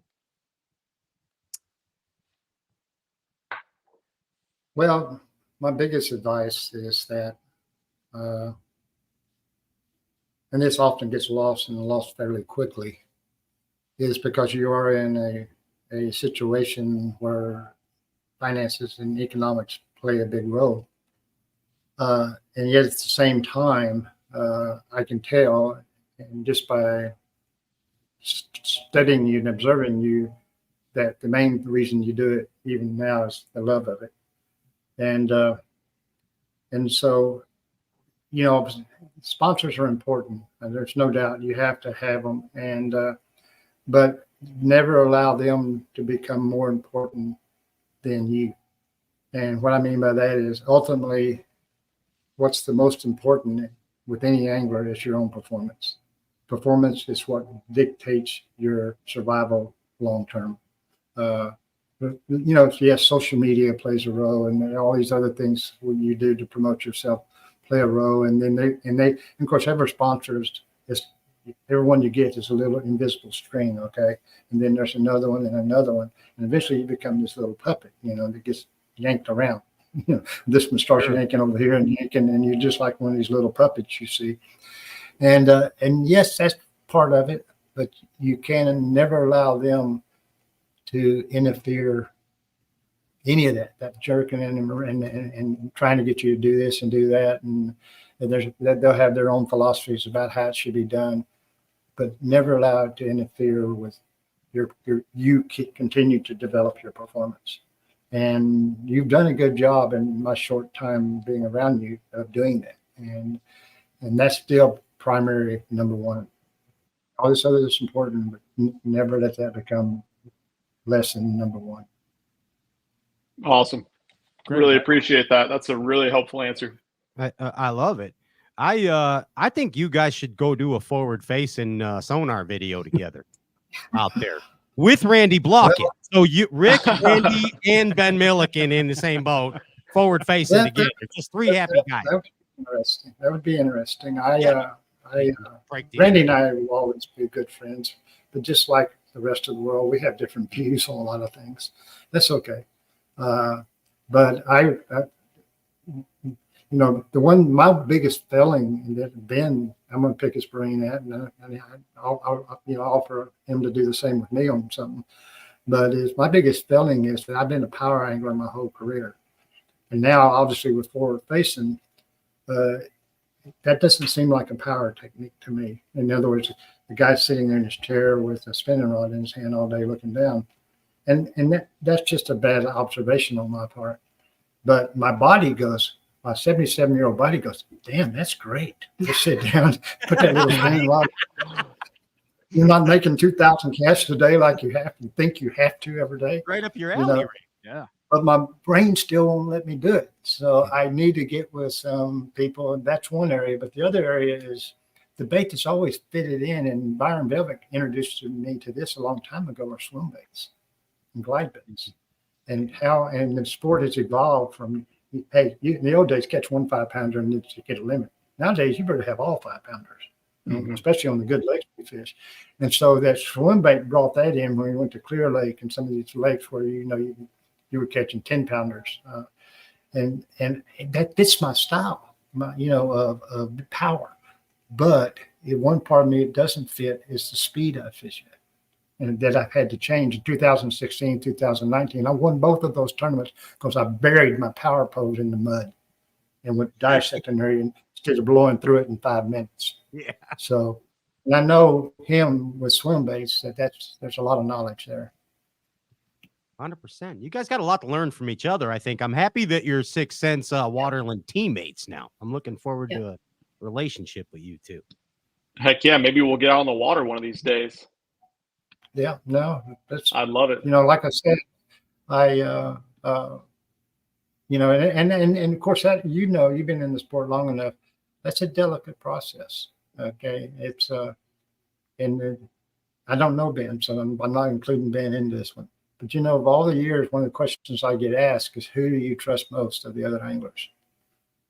Outside of my brother, Randy Feider, who no longer fishes, the only one I really trust 100%. And I'm talking about a lot of good friends, and this is not a critique because I understand.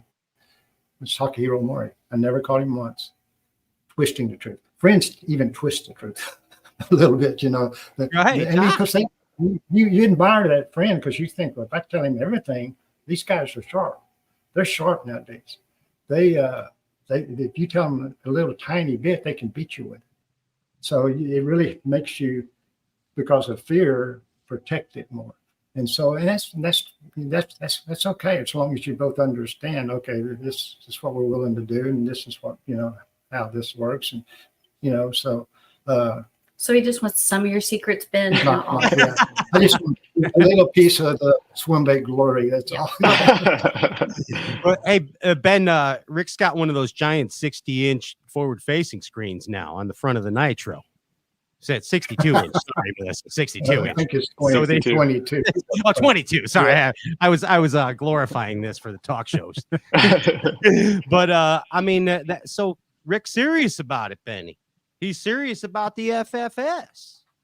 Yeah, it's awesome, and it's funny that you just said that about it being such a spinning rod dominant technique with forward facing, and I agree with that, but I felt like an old man this season fishing against some of the guys in the opens because, I'm 34 years old and I'm substantially older than everyone that qualified. And there's Trey McKinney's 18s, there's JT's 21, he won Angler of the Year. And one thing I really learned from them down here in Texas, when I'm doing the forward facing sonar thing, I am throwing spinning rod techniques with a lot of 3-inch baits. And I feel like these Florida strains are so much more in tune and finicky and difficult to catch, and are more visual feeders, and for whatever reason are just better with their lateral lines in all different types of water conditions.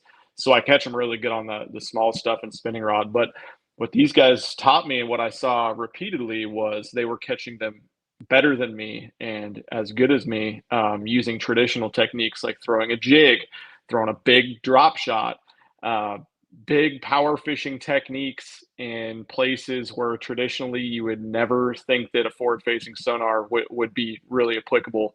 And they were whooping me with it. So, I mean, I think you're an angler that I always looked up to because you're always learning and changing and evolving. And that was a quick evolution and change of mindset for me this last year that I think everyone's going to see a lot more of moving forward.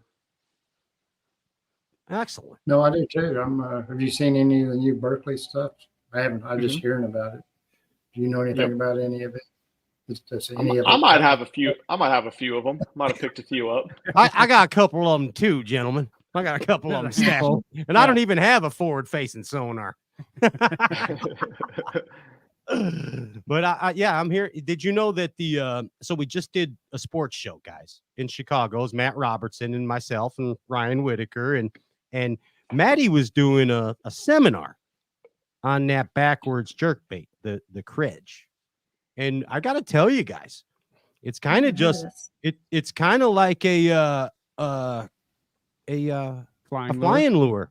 So Matt Robertson on him was up there showing everybody that the backwards jerkbait was kind of like a backwards flying lure, and he's right.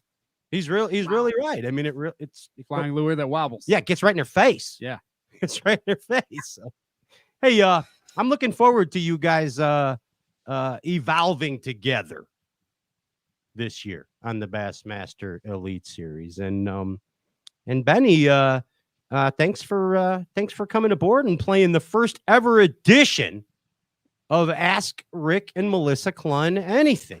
And absolutely, we have to give the points. Go ahead, Rick.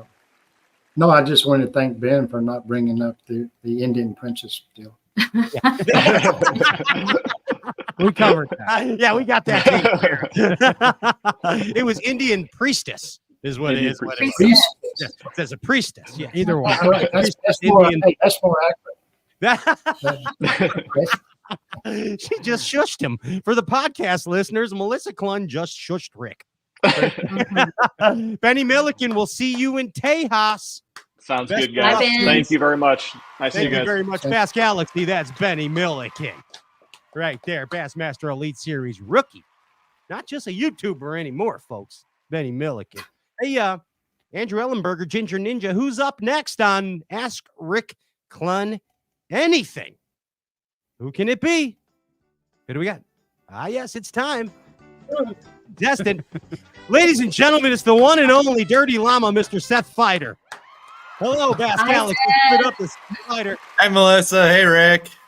Hey, Pat. Popcorn. How's it going? What's up, dude? What's up, bud? Good to see you. You were looking good spirits, Seth, in the duck room. Yeah, feeling good. Weather's nice. It was 53 degrees here today. Ooh, it had to be some kind of a record. Heat wave. Yeah, for sure. Yeah. The trophy room's looking good over there, Feider. That's my new black duck right there. Just got him back. Nice. Yeah. I see that. You went on a little killing spree this year, didn't you, sir? A little bit.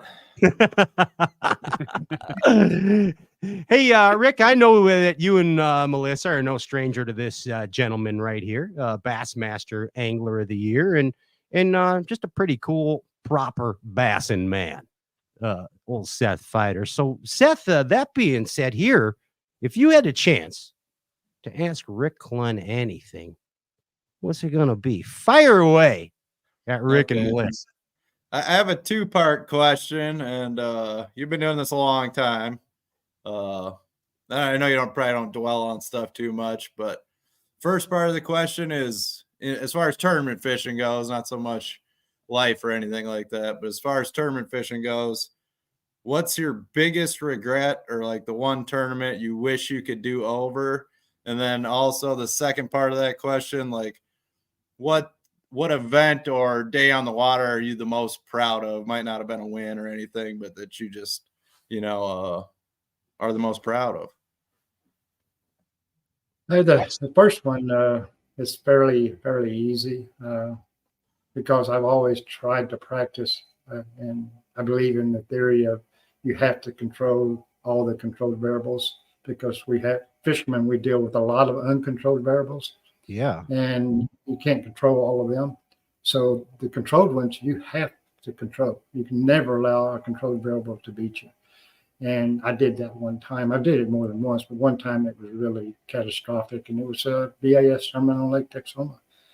I would have won the tournament by 7 pounds, and it was on the I had the biggest string of the tournament the second day of the tournament, and 16 pounds, and I came in 14 and a half minutes late. Oh. And so I lost 14 pounds of that 16. And I would have won the tournament by 7 pounds. And what made it sadder was I sit in sight of the marina for 5 hours because I had them all early. And I was just fishing some riprap on the Texoma Railroad Bridge, a bunch of riprap, trying to help him catch, his limit. And I sit there and came in late. And Pooley Dawson was the guy that checked you in back then. And he said, the minute I pulled up, he said, you're late. And I looked at him and I said, yep, I do. I didn't even question it. The minute he looked at me, I knew that I messed up. And and it was, and of course you shouldn't throw out excuses, but I'm going to. We had just gone to, for the sake of the fish, they didn't want to stack fish up. Used to, we only had 3 flights. Okay. But they'd just gone to 9 flights that year. And so you had 9 different times that you could come in. And I just had put the wrong time in my brain and locked it in. And even though police said, I told you the right time. And I clearly, when he said that, I remember, yes, you did tell me that time. And I just didn't put it in. So that, that's again, allowed one thing, that a controlled variable to beat me. And that's just something. The first time that ever happened, I actually won the tournament on Lake Okeechobee. And Roland Martin, that's Roland Martin's home, and I beat Roland. He was second, and we actually tied. And but he had 1 dead fish. Oh wow! And he lost 2 ounces, and so I won the tournament. And a lot of people were going, "Do you feel bad about that for Roland?" I said, "Well, yeah, I feel bad about it, but no." I said, "Roland is so good, one of the best there is, and not letting his fish die." But most of the time, 99% of the time, a dead fish is a controlled variable. I said he allowed a controlled variable to probably beat him. So, and then, karma has a way of coming back and showing you the same thing later. So anyway, that was the biggest regret. Of course, there's probably a lot of others. But and the second question was, what was my best day on the water? Proud, like the proudest you were of yourself. Yeah. And you can relate to this. My proudest day, I ended up second. It was on the Ohio River, and it's the one that George Cochran won. But I knew to catch him, I had to make a big change. I had to make a long run. I had to take the chance and walk through. And I did it. I did everything that day, and I fished every cast. I was tuned perfect that day. My first fish of the day was a 6-something. On the Ohio River, that's huge. And anyway, I'd never caught another fish. Run all the way back to the lock, get through barely, get back and weigh in. And he beats me by a few ounces if I just had one more fish. But I was proud of the courage, because it takes courage to make changes. All too often we live with the great day we caught the first day, or the great bait, or the bait we were using. And courage, it takes. I most like myself in tournaments when I have shown that courage to make changes, even though it's not the way I've been being successful. I love that. That's amazing. You were most proud of the tournaments that you were courageous in. Yeah. Really cool. Well, it is. It takes courage to make changes. Seth knows that. I mean, I know he's one that does it. In fact, when Seth came on the circuit, he restored my faith in human diversity. Wow. What does that mean, Rick? That's amazing. Well, you got to remember, all the people that run tournaments and stuff are trying to, and other people around the tournament are trying to create this certain image of an angler, what an angler should be. In other words, my one of the best images, and it was an important one in the early sport, was Bill Dance. Bill Dance gave Ray Scott, a fisherman, that broke the fisherman image. Okay, and he dressed well, he talked well, and he broke that image. So he elevated the sport when he did that. Yeah. So what it takes a, and then Roland came along and did the same thing. Roland showed us it wasn't luck. Okay, he brought in the science. Okay, this is an art and science that you can control a lot of the variables, and so. But the other group wants us all to look the same. Wants us to cut our hair the same. They want us to act the same in front of the camera. And that's why I like a lot of these young anglers. You mentioned Matt. Obviously, he's different. That you were with in Chicago. Different. Yeah. Oh, yeah. But I love diversity. You know, we talk about in wildlife how we're losing biodiversity, and we are. But it's worse with the human species than it is with any creature. So I like people that are different. And you know, you're a little bit the same way, Pat. So I appreciate it.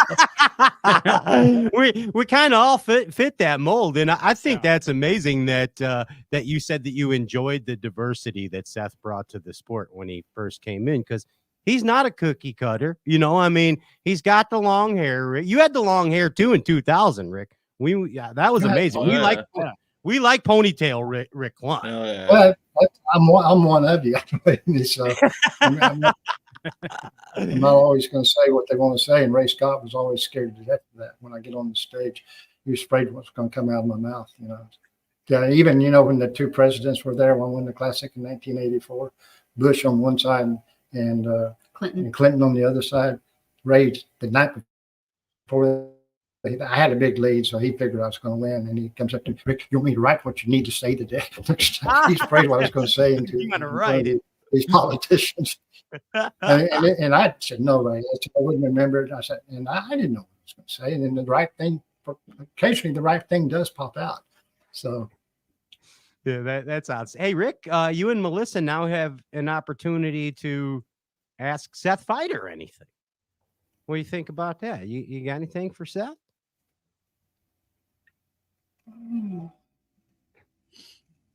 Putting you any on the more spot. Kids? Are you going to have any more kids? That's a great question. No, that door's shut. Done at 3. We did just add a puppy to the mix, so I saw that. As hectic as always. I don't forget the occasion, but I remember what they asked you was at the end of the season. They asked you what you were going to do.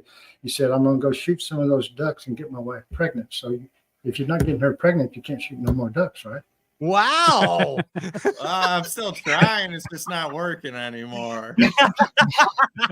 A lot of practicing, though. That's the fun. Yeah. That's the fun. That's the fun part. That's outstanding. Hey, Seth, 50 years That's of insane. tournament angling.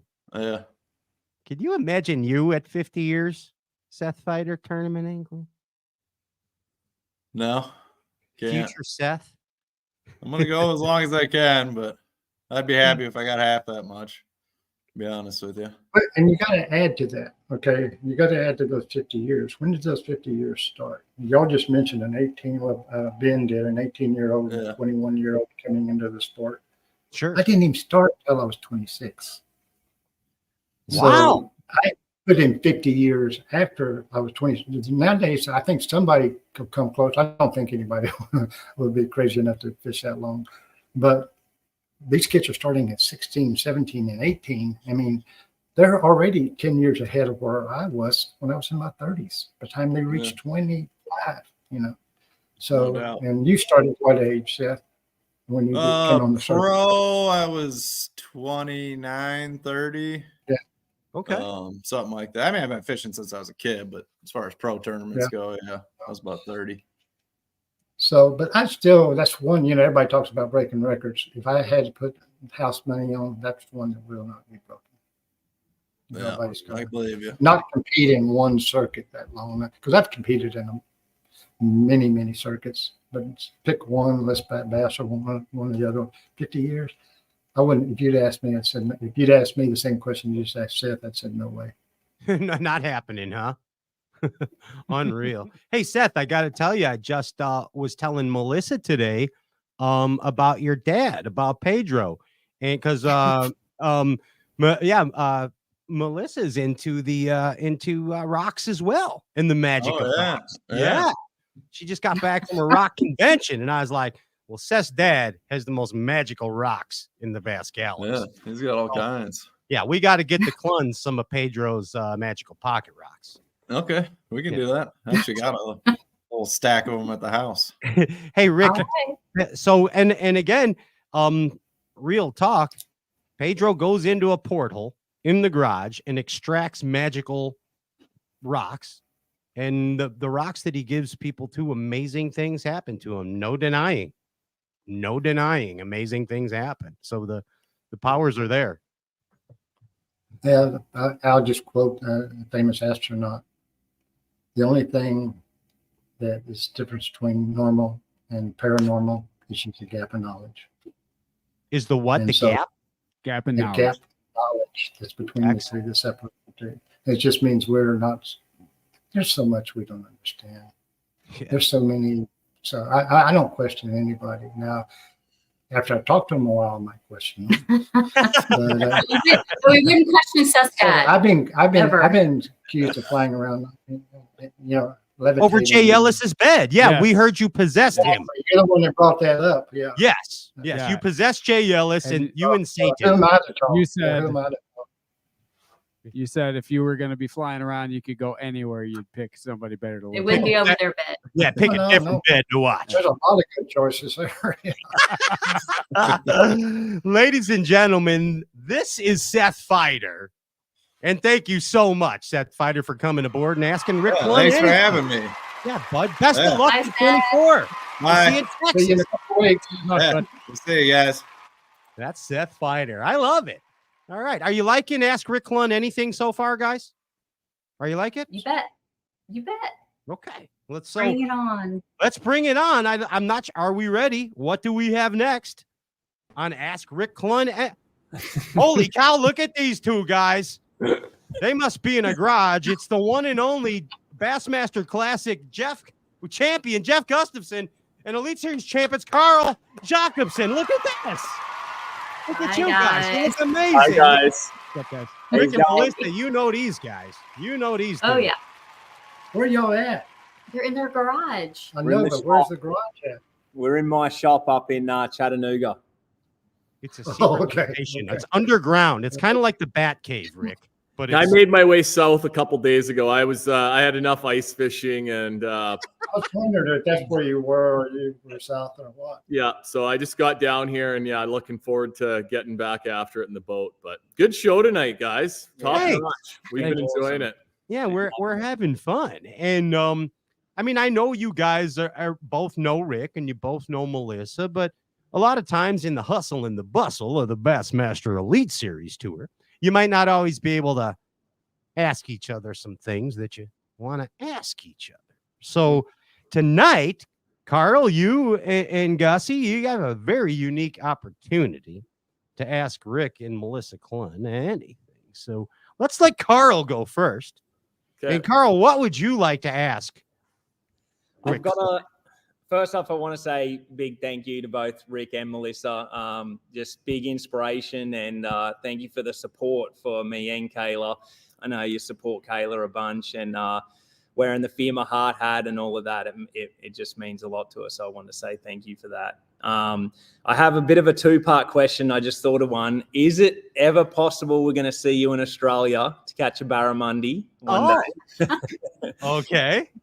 And then the second part is I love like all of every answer you've had through the last couple of years, and with like forward facing sonar and everything, you always have a great outlook on everything with the sport. It's always positive. But if in this current landscape, if there was something you could change with the Bassmaster or the way tournament fishing is there something that you would change if you could? Well, great questions, Carl. Are you talking in regards to forward facing or just in total tournament fishing in general? Just the overview of the landscape of tournament fishing. Oh, well, it still has the biggest fault. There's one big fault it's always had, and I was hoping by now it would fix that. And we've had a couple of opportunities, and we missed them.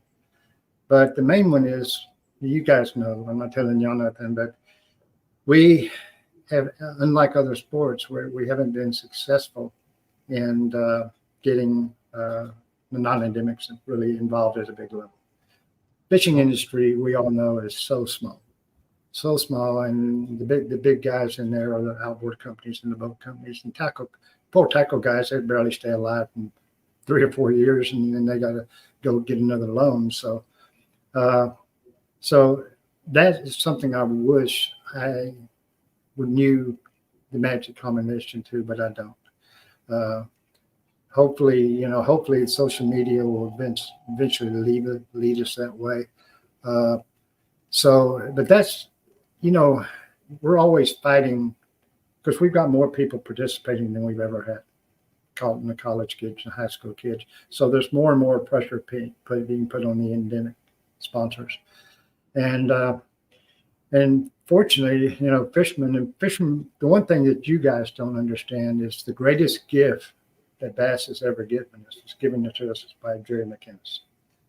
And most people couldn't, if I asked you that question, could not answer what that gift was. Do you know what that gift was? I'll answer my question. So they give us our boats. Oh. We did not have boats to put. We could not put sponsor stuff on boats. And when Jerry took over, he gave us our boats that we couldn't take our boats from driving through the Classic, and with our sponsor labels all. So it gave us something we could truly sell besides our shirt on our chest. Interesting. So that's probably the greatest gift the anglers have ever gotten. Using their own boats, you're saying. Using their own boats, you can you can put a 10 cup on the boat, and drag it through the Bassmaster Classic. That was never being allowed. Even the FLW, when they came in, you weren't allowed to use your own boat in the final days or wear your shirt during the tournaments. Right. Yeah. So and MLF actually tried to take it backwards. They brought in all one boat brand. You had to be in that boat brand one of the final days. I don't know their exact format. I think they did away with that. So they tried to take you back out of your boats.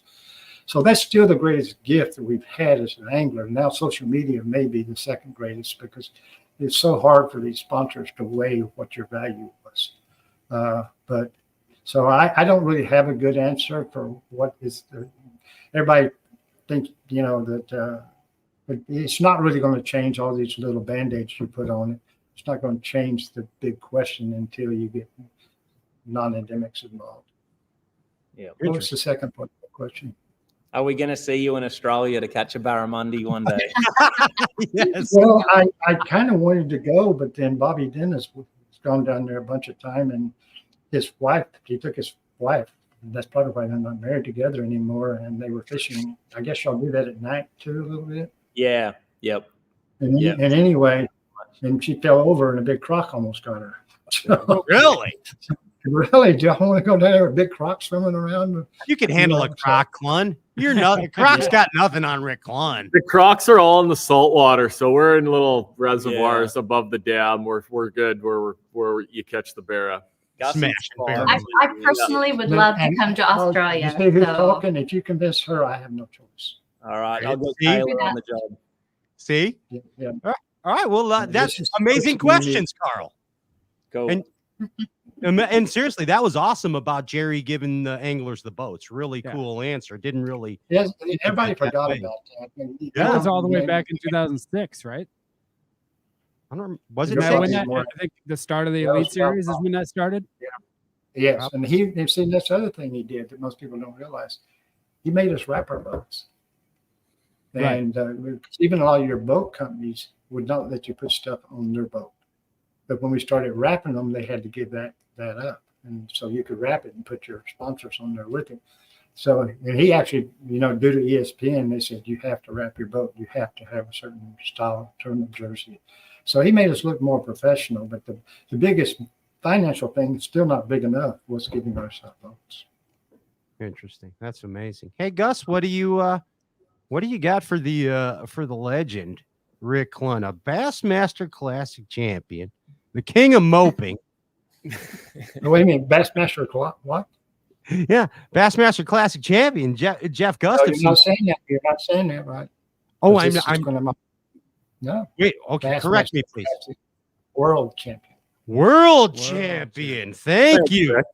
I like it, Rick. Thank you. I always had a problem with that until these guys and Talking Hero showed up. We didn't have anybody fishing for other countries. World champion. We got Canadians, Australians, everybody. Now, World champion. Now we can't say we're world champions because we got Australians and Canadians and Japanese. Yeah, so thank you. Long hairs. We got everybody.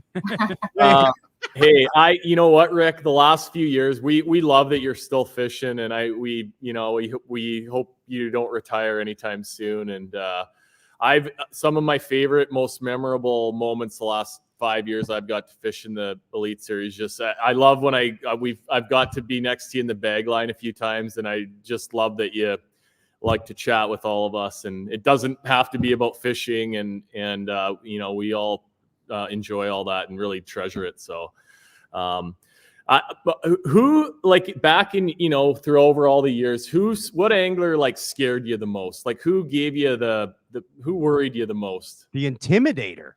Yeah. Who? Oh no, Larry Nixon. Yeah. Larry Nixon. Quick answer. Larry Nixon, you had to beat him. He wasn't going to beat himself. The general. Kevin got that way later in his career, but Kevin could beat himself early on. And but Larry Nixon was never that way. He came on, you had to be. And our styles were completely different. But it's easier to beat somebody that'll beat themselves sometimes. We all beat ourselves. Yeah, absolutely. Yeah. Larry's one of those guys that when you meet him, he never lets you down, like he just, like, when I've got to meet him, been around him a bunch of times. And I mean, he's just so nice. Yeah. He's just a top notch guy too. Yeah. He is. Yeah. He'd still be added if you had. See, I owe Gary Klein a lot because I might be in the same boat Larry is if it wasn't for Gary Klein. And that is, Gary Klein's the one that got me to use a long handle rod early in my career. True that. He kept begging me. He kept begging me to, hey, take me crankbait fishing. I want to learn how to crankbait. And we were still using the pistol grip rods, the loose speed sticks with the little short handles. And of course, we're still making 2,000 casts a day, but it's the motion of a pitcher makes. And pitchers can't make but 100 casts. And they're going to be taken out of the game, and they've got to rest a week before they pitch again. We're making that motion 2,000 times a day, and we don't take a day off. And Larry, but when I fished with Gary, about halfway through the day, he reached down and grabbed one of his flipping sticks. It was a customized 8-foot rod, and he tied the crankbait on. And I'm going to myself, what's he doing? And then immediately he starts slinging it out there. And he outcast me by 10 yards immediately, so I noticed that. But then I said, let me try that. And I started, and golly, it was so much easier making those 2,000 casts when you're doing this motion and not this motion. Well, Larry stayed with those and longer than anybody, and it destroyed his wrist, it destroyed his elbow, didn't help his shoulders. And so I thank them for those long handle rods is another thing. But Larry, he'd still be fishing if his elbows and things weren't bummed out like they are. Interesting. But did you ask a question? I'm sorry. Yeah, that was. He forgot the question. No, you answered it. It was about Larry.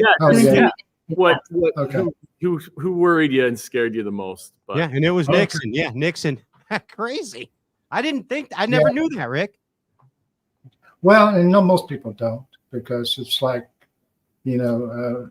one of the things I love about fishing still is we've got this incredible group of young anglers and here's an evolution you guys need to avoid. There's an evolution in all fishermen that I've observed over 50 years. We start out in love with it and excited and intense about what we're doing, and we don't care if we have to eat a can of beans every night, or sleep in the back of the car. We're gonna do it. Okay. And then you get into this stage where you do, maybe your performance does get you a few sponsors and stuff like that. But then you get around guys like these old guys, and I'm one of them, but I really try not to do what they do. I try still, even being old, being inspired. These old guys normally don't, they turn into complaining about everything, complaining about the draws, complaining about the time for taking off. In other words, they go from this excitement and love for what they did to now all they can see is the negatives in it. And that's the time, that's kind of a controlled variable that you have control over. So my point is I know a lot of these, a lot of these young anglers don't make it, and they won't make it, but that's okay. At least they had the courage to try. At least they will never look back and go, I wonder if I could have done that. At least they tried. And that's what gave me the courage to quit my job at Exxon Oil Company.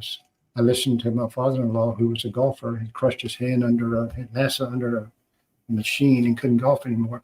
And every weekend talking about how good he could beat those guys. He could beat, Nicholas. He could have beat, and that hit me one day because I really wanted to do it. I watched Bobby Murray win the Classic, and I wanted to do this, and I think I can be that good.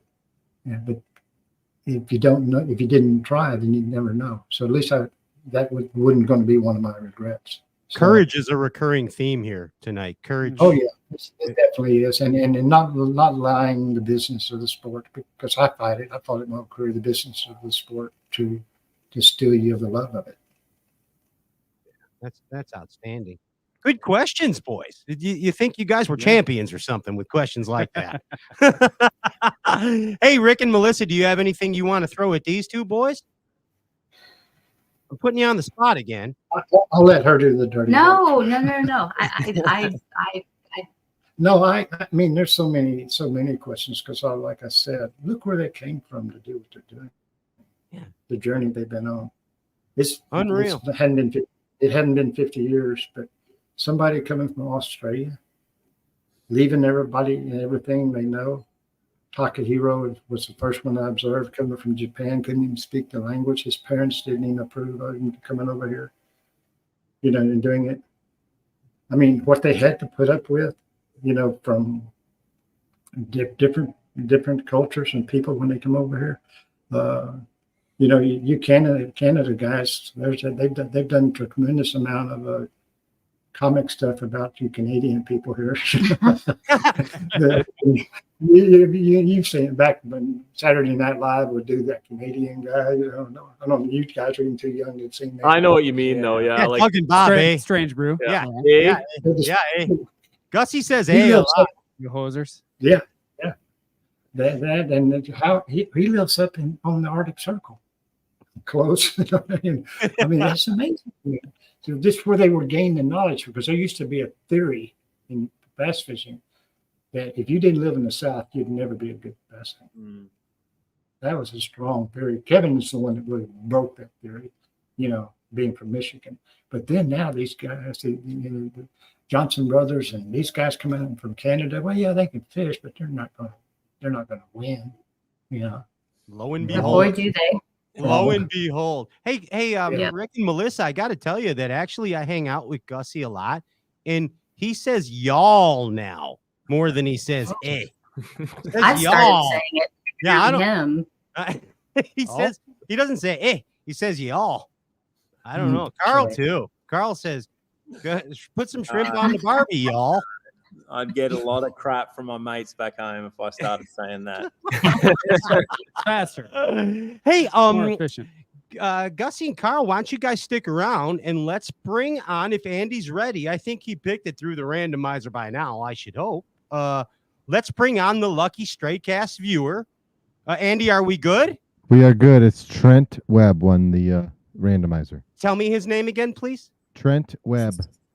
Trent Webb is the lucky Straightcast Facebook live viewer who's joining us on the air, and he gets to ask Rick Clunn anything. Bass Galaxy.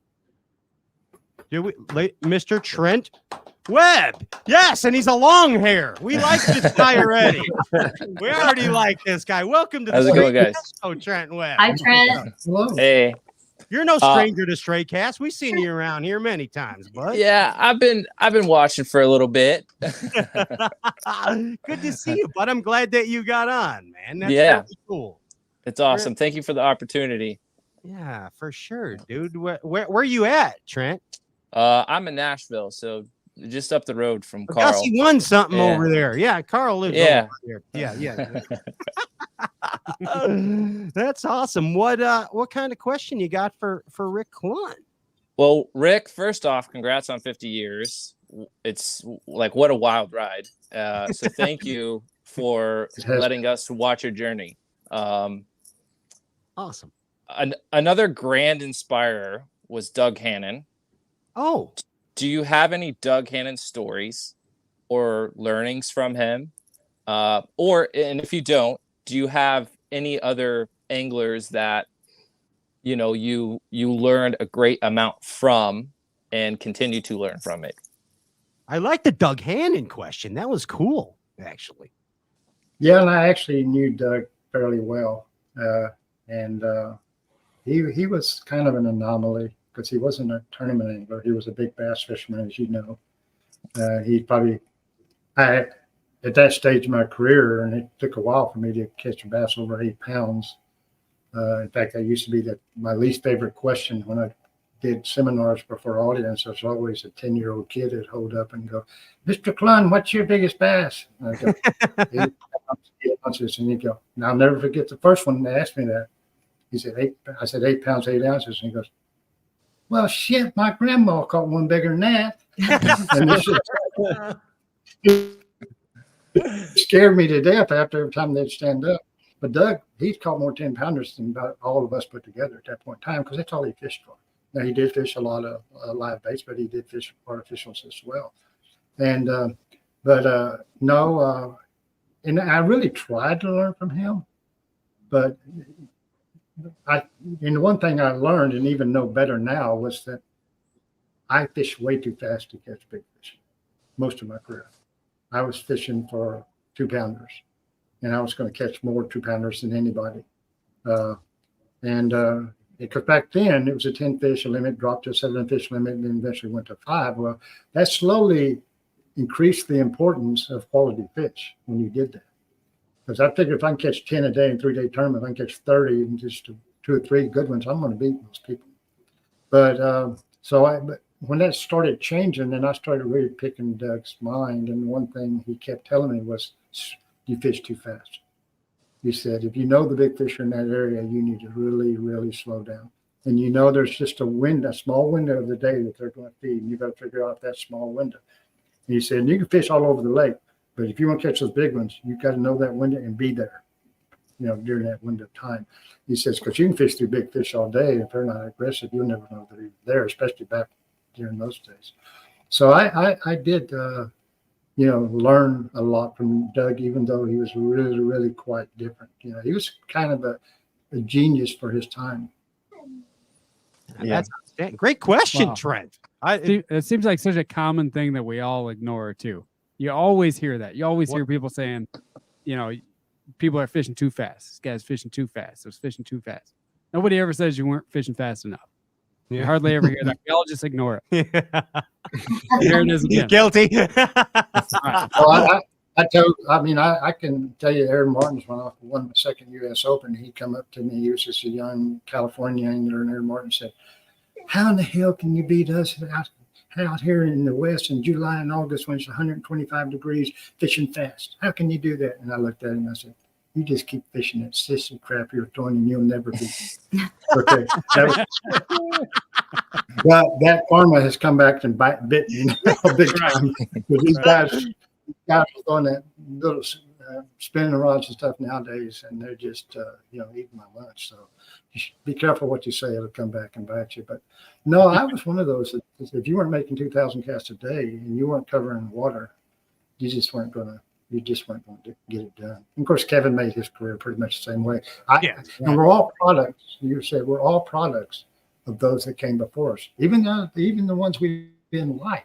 We're a product of them because we took a little bit of who they were and a little bit of who he is and a little bit, and we put it together and made it that view that really fit us. We made it work for us, and then hopefully we added to it. So, and those people, I mean, I was a product of Tommy Martin and the guy who doesn't even know Elroy Kruger. And Kevin was a product of Tommy and me and several other of those anglers that fish like that. So we're all products of those that come before us, and obviously Doug was kind of one of them. Our forefathers of bassing. Yeah. Amazing. Hey, that was cool. Thanks for good question. I'm glad you didn't ask him about Senkos or something. No Senko talk. That was amazing. Great hey, question. Thanks for your shirt. You got one of Rick's shirts on? Yeah, I do. This is actually one of my favorite shirts. Cool. That is amazing. I've got something cool to show you. If I could, can I? Of course, please do. Okay. Yes. I have a whole like I guess encyclopedia set is what I would consider it. Mastering largemouth bass, and you were littered throughout this thing.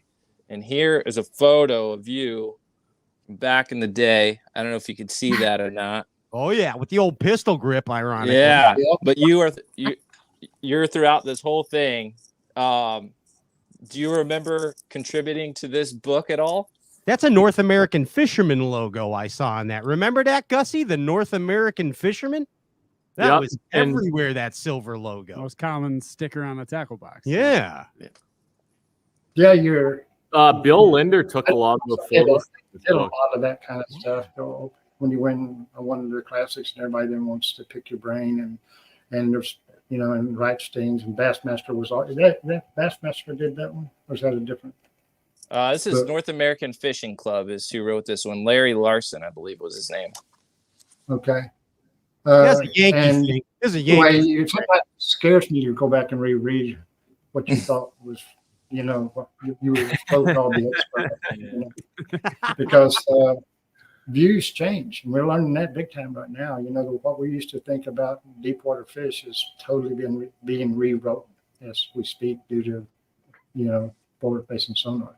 Because we were a little right on that, but we were mostly wrong. And I guided for 15 years, and that's when I was best at using the old flashers and paper graphs, because that paper graph really was ahead of its time. It was the closest thing we have to some of the electronics we have now. But and I got to tell you this story. You know, we were talking about what do you outlaw and what you don't outlaw earlier with all that kind of stuff. And after I won my second classic in 1977, Carl Lawrence, the original inventor of the little Lawrence green box flasher, asked me to come up to Tulsa, Oklahoma and fish with him. And I did. And I'll never forget what he said. He said, you know, I'm really disappointed in the anglers. And I said, why? He said, because they're using my equipment totally the wrong way. Wow. So what do you mean? He said, they're using it just to look at the bottom. He said, it's made to look at the fish. And I just find it so strange now. I wish he was here to see how we're looking at the fish now. And he would love it. But he was also pissed as hell that Garmin beat Lawrence to it. but still, it's kind of an amazing view over time, you know, of those kind of things. But no, a lot of that. When you read stuff, put it through your own filters, you know. And there's no such thing. You got to remember, and it's one thing everybody says the 50 years of time I've been fishing, and I like time because time allows you the opportunity to correct what you were doing wrong. And and I've done plenty wrong, and I'm sure some of that stuff in there, if I went back and could re-edit it, I would re-edit. So just make sure that you remember I'm just like you. I'm a learner. You know, when I was doing that, I was a learner. And some of that stuff is right, some of it's not. Yeah. Again, the reoccurring theme: have courage and learn. That's what that's what I'm getting out of this tonight in my bass fishing in life. Have courage and learn, and be like Rick Clunn. Absolutely. Would you say that? What? And Melissa Clunn. What did you? What was the question you asked Melissa, Rick? We cut you off. Would she recommend that? Oh, you would said she? be like Rick Clunn. I asked her if she would recommend that. Most days. Most days. That's right. Look at this smiling here. I know better. Be like Rick. Hey, this has Trent, been how a old are you? really fun show. Rick and Melissa, I hope you guys had a good time tonight. We did, but how old are you, Trenton? Excuse me. Now that Oh, sorry. I'll Go let ahead. Pat talk. Yeah, I'm 32. 32. Wow. Yeah. Yeah, I thought you were a lot younger. Good genetics. Got a boyish face. Yeah, yeah. Okay, Pat. Cheers. Hey, thanks, Rick. The amazing time tonight, guys. I mean, and now I like how you did that, Rick. You're practicing. And now back to you, Pat. It was very broadcasting like of you, Mr. Clunn. I liked it. I liked it. But hey, this has been a cool time tonight. And Carl and Gus, I hope you had a good time too. Well, we have some stuff to thanks, Trent dipped out. Good to see Trent. I'm glad he won today. Straight cast viewer. Yeah, that's a great. really cute, cool viewer to win the deal here. While we got you all together, let's give away some prizes and then let's get the heck out of here. What do you think? You want to wrap it up together here on the Straight Cast show tonight? Let's do it. So, Andy, is there any way that you could text Rick or Melissa the Waterland winner? Does you got your phone by you, Melissa? Right, she's snatching the phone. All right, we are going. So, if you didn't like and share the Facebook feed, it was your miss. You didn't get a chance to come on tonight with Rick Clunn, and you did not get a chance to win a pair of Waterland sunglasses. Rick's new sunglass sponsor of your choice. Now, Melissa, would you like a drum roll or a fanfare or anything to give your first prize announcement on Straight Cast? Do you want any of that? The name, just sure, but the name of the person would help too. You don't have. Oh, okay. Andy's texting it to Melissa. Sorry. Oh, all right. something came. It's a long it name. happened. Sorry. It's got to go to space first. Yes, it went to space and then came Okay. back down to your complex. It's here now. It's here now. Okay. The winner of the Waterland. This just in. Compliments of Rick Clunn. Jason Vandenberg. Jason Vandenberg. You won. You won a pair of. Is that right? Jason Vandenberg. So got some shades. You got some shades. Throw some shades with Waterland. Direct message JR Rockin' Shoal Fantasy on the Straight Cast Facebook page. And there it is. Hey, Melissa, you want to just be our prize girl tonight? You want to just keep giving stuff away? So let's okay, there it is. We nominated you. So how about you want to give away the Tin Cup Whiskey prize box? Sure. All right, Andy, hit her with the Tin Cup Whiskey prize box winner. What do we got? Coming from space. Okay. It's coming from space. Coming from space, yeah. Bam, bam, Congratulations, Bill Weimer. Bill Weimer. You won the Tin Cup Whiskey box of fun to your door. Right there. All right, there it is. We wrapped it up. That's another episode of Straight Cast. Rick and Melissa, best of luck on your 50 years. Come on, 50 years of bass angling. It's crazy. It's crazy talk. We look forward to seeing you in a couple weeks, buddy. Yeah. You too.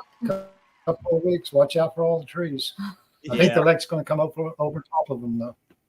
Yeah. Yeah. Thanks. Thanks, man. Bye, guys. Thank you. Thank you, guys. Thank you. Rick Clunn, thank you. Amazing evening. Gussie, thank you. Carl, thank you.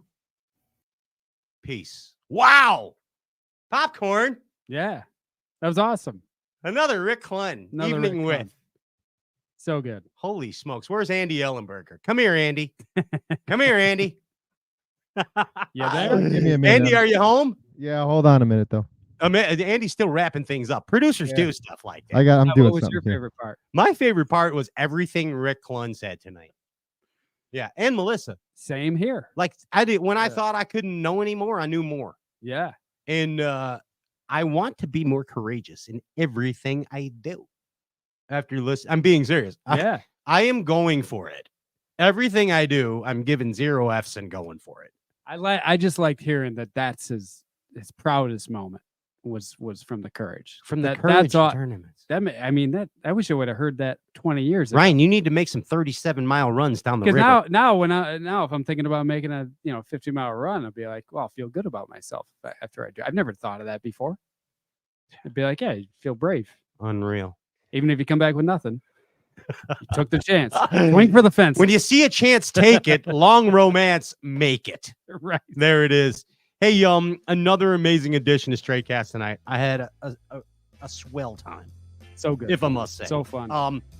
Thank you to Benny Milliken. Thank you to Seth Feider. Thank you to Carl Jocumsen.